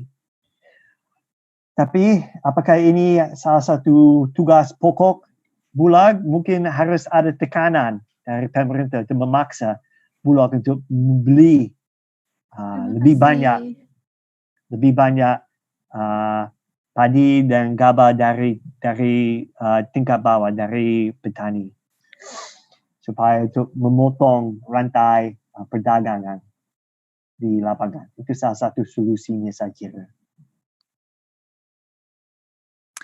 Okay, thank you, Dr. Jamie. And the last answer from Mr. Bahrul. Please, Mr. Bahrul. Okay, thank you for the questions. I agree with two other speakers in answering the questions from Mr. Pradana. But I want to emphasize two others. First, if the government want to regulate the crops, so the government should regulate, control, and buy food when in the harvest seasons. But the problem is that Bulog is no longer as Bulog in the Suharto's era, in which Bulog made a cooperation with a local cooperative or KUD, Koperasi Unit Desa, to buy food community when harvest. So after Indonesia liberalized economy in the early 1998 reformations, and then in 2003, Bulog has been a state-owned enterprise, so that Bulog cannot execute the power because Bulog is no longer to have such a power. So the consequence is that how to we hope that there is a Bulog resurgence for control this idea. But I want to refer to Vietnam. As I made research there, I made an interview with some farmers there, and some farmers are there, and also policymakers in the local government in the district of Nha Trang that was bordered with Laos. They described to us that the government did not want the citizens to plant certain crops, but what the government do is government by the food commodity when in the harvest season, so that government make institutionalize the cooperatives in certain villages, in each villages, in each village to collect the food in the harvest season, and then the government distribute it as a part of the agenda of the Communist Party there. And so if we want to do so, it will be challenging, but we may refer to Vietnam when the politics is quite stable, and also they relies upon the citizen relies upon agriculture for the national income. And the second one is about infrastructure. Why the price when harvest will be low is because of the inadequacy of infrastructure in Indonesia. That's why infrastructure plays an important role for ensuring the distributions for helping the farmers to have better price. And in many villages, for example, in some villages that I made research, that many villagers they plant certain commodity. For example, tobacco in this season, and in the rainfall they will plant rice. But it should not. The government there is a government intervention to plant such crops, but they think that they relies upon the market to plant the crops. So the most possible way to have a better price is that we can make a diverse food crops, but also we must ensure that distribution by the availability of infrastructure will support such crops, because, for example, the current price for example, vegetables in this pandemic COVID-19 is very low because of no distribution, because of the social distancing, physical distancing, so that the food harvest cannot be distributed to other cities and to other provinces. I think that's all. Thank you. Okay, thank you to all speakers. We still have one question left. Please, committee, share the last question. This is from Dr. Al-Hanif. I will give the first chance to answer this question to Mr. Bahrul, and then the second one to Dr. Jamie, and the last one from Professor Zusuru. Yeah, Indonesia cannot import all food necessities because we does not have enough money to buy everything. Yet researchers on agriculture is not fully backed up by the government. Unfortunately, some of Jokowi's policy may threaten Indonesian capability to produce food. For example, the policy of 1 million housing is for sure threatening Indonesian food producing capability in the future. It also violates the law number 41/2009 on perlindungan lahan pertanian berkelanjutan.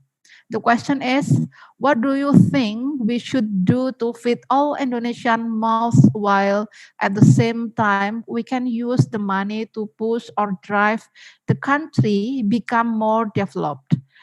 Please, Mr. Bahrul, to give your answer, and then next, Dr. Jamie, and the last, Professor Yusuru.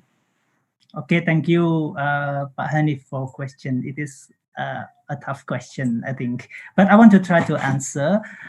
Yeah, it is like there is a paradox in Indonesia. In the first term of Jokowi's agenda, presidential agenda, was food security was one of the priority for the development.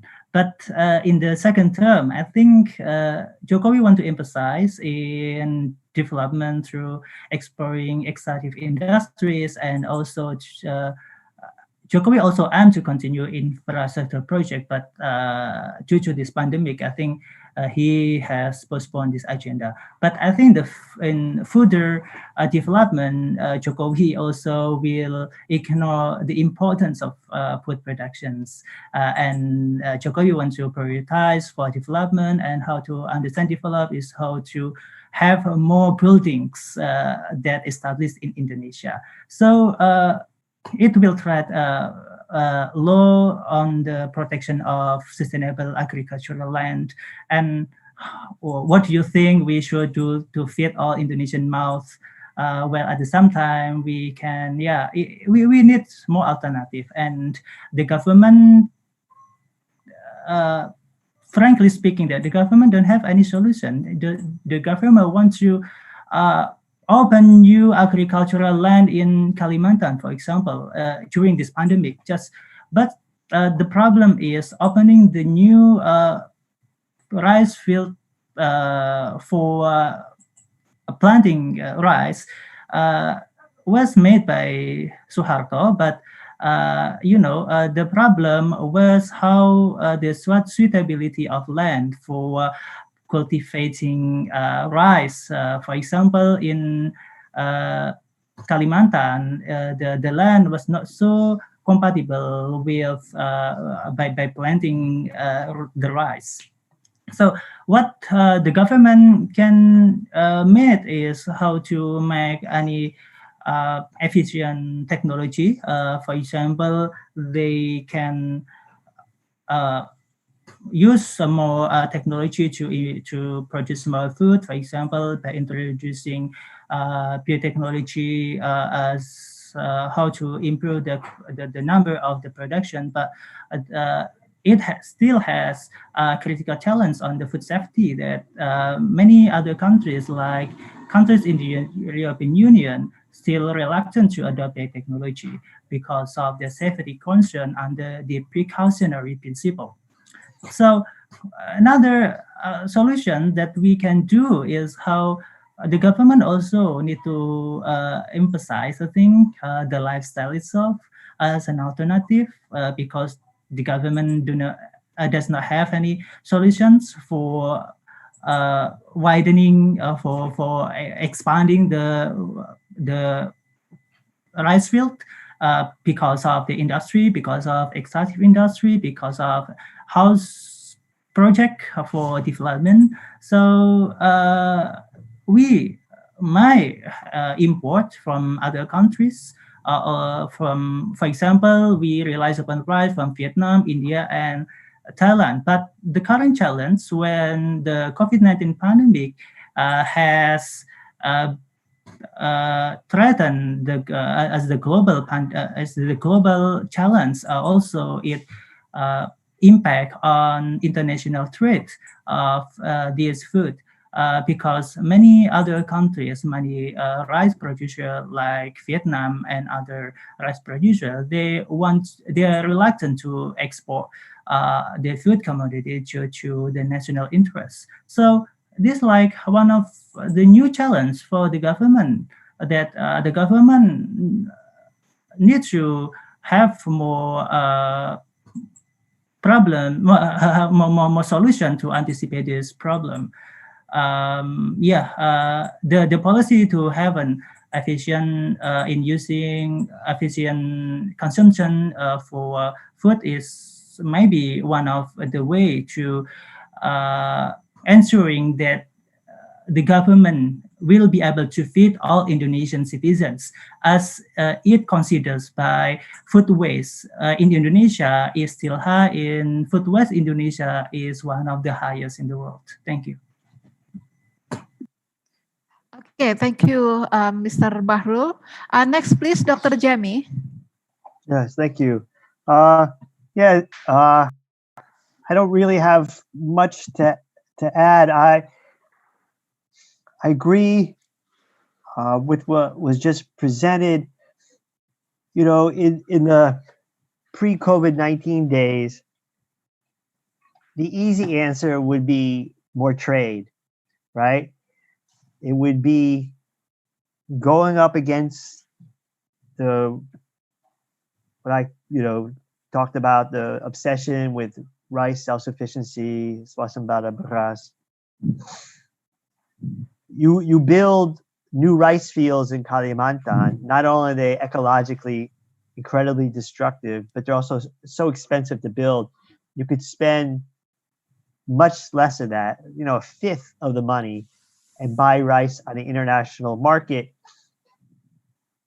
and have enough food for Indonesian consumers.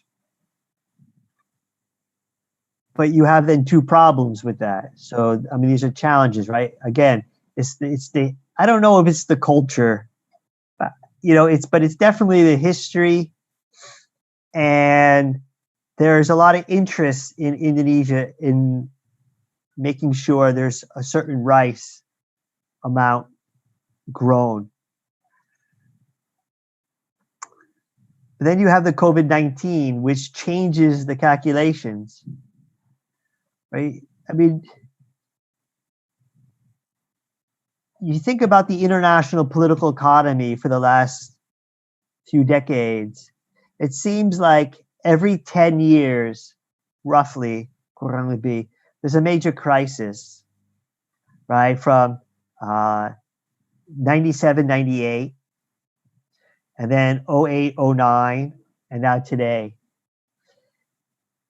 So how do you make sure that, in between crises, you have a political economy where you want to import food and build more housing because people need decent housing, and ensure farmers can diversify their crops and not be forced to plant rice if they can make money planting something else. And then you have every 10 years this existential crisis where you're really worried about whether or not you can get food on the international market, either due to availability or price spikes. Of course, the two are interrelated. So, damned if you do, damned if you don't. Indonesia can continue to grow as much rice as possible, but in the long run, you're talking about post-COVID-19 world, very low growth rates, small growth in income, and Indonesians pay a lot for their rice. So, I guess it's a risk. Do you worry about, you rather pay more and have it all the time, or pay a lot less for it most of the time? But every once in a while, yes, there could be this great disruption to the international trading system. And you can't simply reconvert a housing complex back into sawah, right? To grow rice. So that's a big problem that the government has to face. In terms of the laws, Indonesia's always, it has nothing to do with food specifically. Indonesia's always had trouble enforcing its own laws on the books. The laws are written at different times. I'm not a legal scholar, but I know a new law in the legal hierarchy trumps an old law. So it may violate a 2009 law, but if it's a new undang-undang, in the legal hierarchy, it is more important for a new law. Now, if Jokowi is issuing perpres, those kinds of things, yes, then it's a problem. But Indonesian rule of law, negara berdasarkan hukum, negara hukum, it's always been a problem, and it doesn't seem like whoever is elected, the problem is ultimately solved. And so this is going to be a continuing issue, one that really does not change drastically like a COVID-19, but is part of the Indonesian condition, unfortunately. Thank you. Okay, thank you, Dr. Jamie. Please, the last answer from Professor Yuzuru. Terima kasih Hanif. Jika Hanif minta jawaban solusi dari saya, mungkin saya tidak bisa jawab karena itu masalah yang sangat sulit mempertimbang bagaimana kasih makanan kepada semua orang Indonesia yang cukup sambil mewujud pembangunan ekonomi. Ya, karena saya cuma hanya peneliti satu peneliti di universitas fokus kepada masalah hukum, makanya saya tidak wajar untuk jawab solusi. Tetapi menurut saya sekarang-keranya kita tidak perlu mikir bahwa membangunkan perumahan dan memperkembangkan pertanian adalah zero sum game. Mungkin dua-duanya penting buat kesejahteraan masyarakat. Karena rumah yang layak dan makanan yang cukup, dua-duanya penting. Kita tidak bisa memilih. Kita tidak perlu memilih. Kita harus mewujud dua-duanya atau berusaha supaya bisa wujud dua target. Dan itu tugasnya pemerintah dan juga tugasnya masyarakat Indonesia yang hidup di negara demokratis. Makanya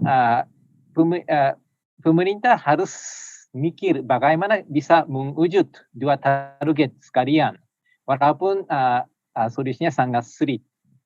Dan masyarakat juga harus memilih pemerintah yang bisa mewujud walaupun sebagian dua target ini sekalian. Mungkin bukan dua target, ada banyak kepentingan yang harus diwujud dan tidak bisa membandingkan sebagai zero sum game.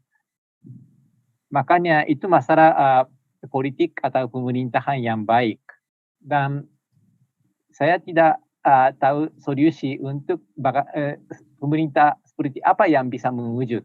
Tapi sekarang-keranya pemerintah harus tanggung jawab kepada kehidupan masyarakat yang bisa menikmati dua target sekalian. Ya, maaf itu saya tidak bisa kasih solusi yang tepat kepada pertanyaan ini. Dan tentang ketidak konsisten antara kebijaksanaan Jokowi dan perumahan 1 juta, polisi of 1 million housing, dan Undang-Undang 41 2009 adalah mungkin salah satu itu ciri khas di Undang-Undang Indonesia. Karena satu departemen atau satu departemen menawarkan mempropos satu undang-undang, biasanya mereka tidak koordinasi dengan departemen yang lain. Departemen atau legislator di Komisi DPR tidak peduli apakah undang-undang yang sedang mereka mempersiapkan atau membahas adalah konsisten dengan undang-undang yang lain. Atau juga mungkin mereka tidak peduli pelaksanaannya. Yang pentingnya mereka bikin supaya memuaskan rasa kewajiban mereka sendiri. Mereka tidak peduli tentang undang-undang itu adalah konsisten dan feasible sebagai diimplementasikan. Makanya untuk masalah ini mungkin Indonesia harus bikin mekanisme perundang-undangan yang lebih bertanggung jawab, biar ada harmonisasi antara departemen atau harmonisasi antara komisi DPR. Ya, itu jawaban, mungkin bukan jawaban ya, komentar terhadap komentar dari Hanif. Terima kasih. Okay, thank you very much to all speakers.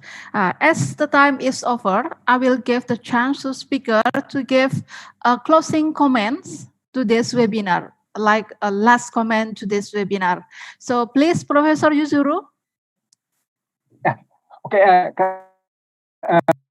maaf saya ada janji webinar yang lain dari jam 3, makanya saya sekarang harus keluar. Tapi terima kasih banyak atas itu undangan konferensi sangat menarik, dan itu dengan menghadirkan konferensi ini saya bisa punya kesempatan belajar yang topik yang baru buat saya. Terima kasih banyak. Okay, thank you. Next, Dr. Jamie, please. Yeah, thank you very much. Yeah, same. Thank you very much for the invitation. It's an honor and a privilege. Moga-moga di masa depan saya bisa ke Jember. But in this new world, we're online. But I learned a lot, and I hope to be able to do this again sometime soon. Terima kasih banyak sekali. Okay, terima kasih, Dr. Jamie. Last, please, Mr. Bahrul, to give last comment to this webinar. Okay, I would like to thank you to the committee and to participants and to other speakers in discussing the issue regarding food security. And I hope that for further engagement, we make further collaborations from with other speakers for further like discussion to deepening the issue regarding this topic, because it is important. As the research on this issue still more field to discuss and it has more challenges and it is interesting to explore more about the topic. Thank you. Okay, thank you. Before I give the time to MC, I would like to read the conclusion of this webinar. So, food security is still a crucial issue in Indonesia. While the need of food is increasing, land conversion massively occurred in Indonesia due to industrialization and the need of housing. Hence, harmonization of land use and food policy is very crucial. The challenges or problems in Indonesia to answer food policy, food self-sufficiency, and also food sovereignty are both internal and external.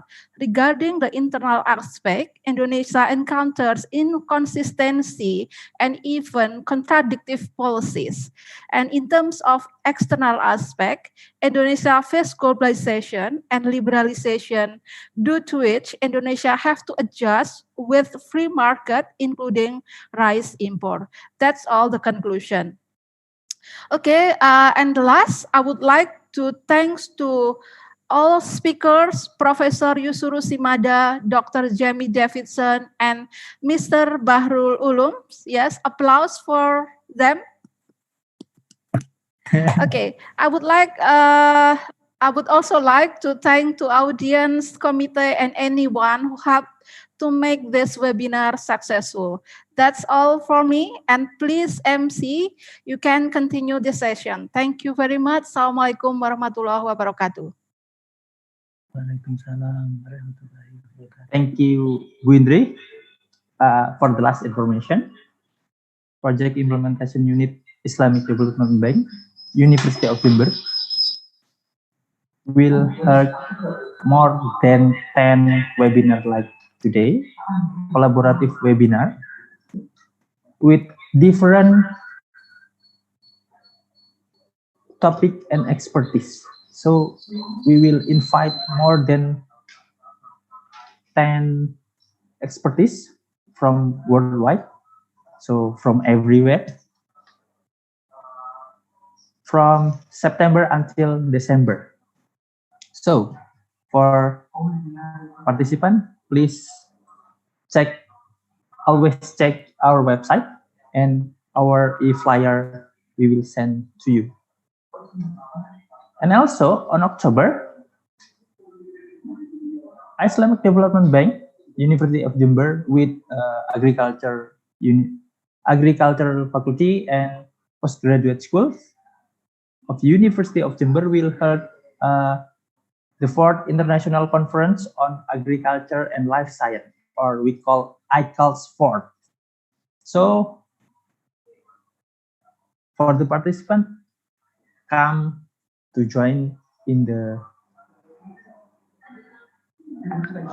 international seminar. It will be online also. And then finally, from deep of my heart, if I do any mistakes while mastering these events, I do apologize. And thank you very much for your attention. And see you next and serial webinar of Project Implementation Unit Islamic Development Bank and University of Jember. See you. Assalamualaikum warahmatullahi wabarakatuh.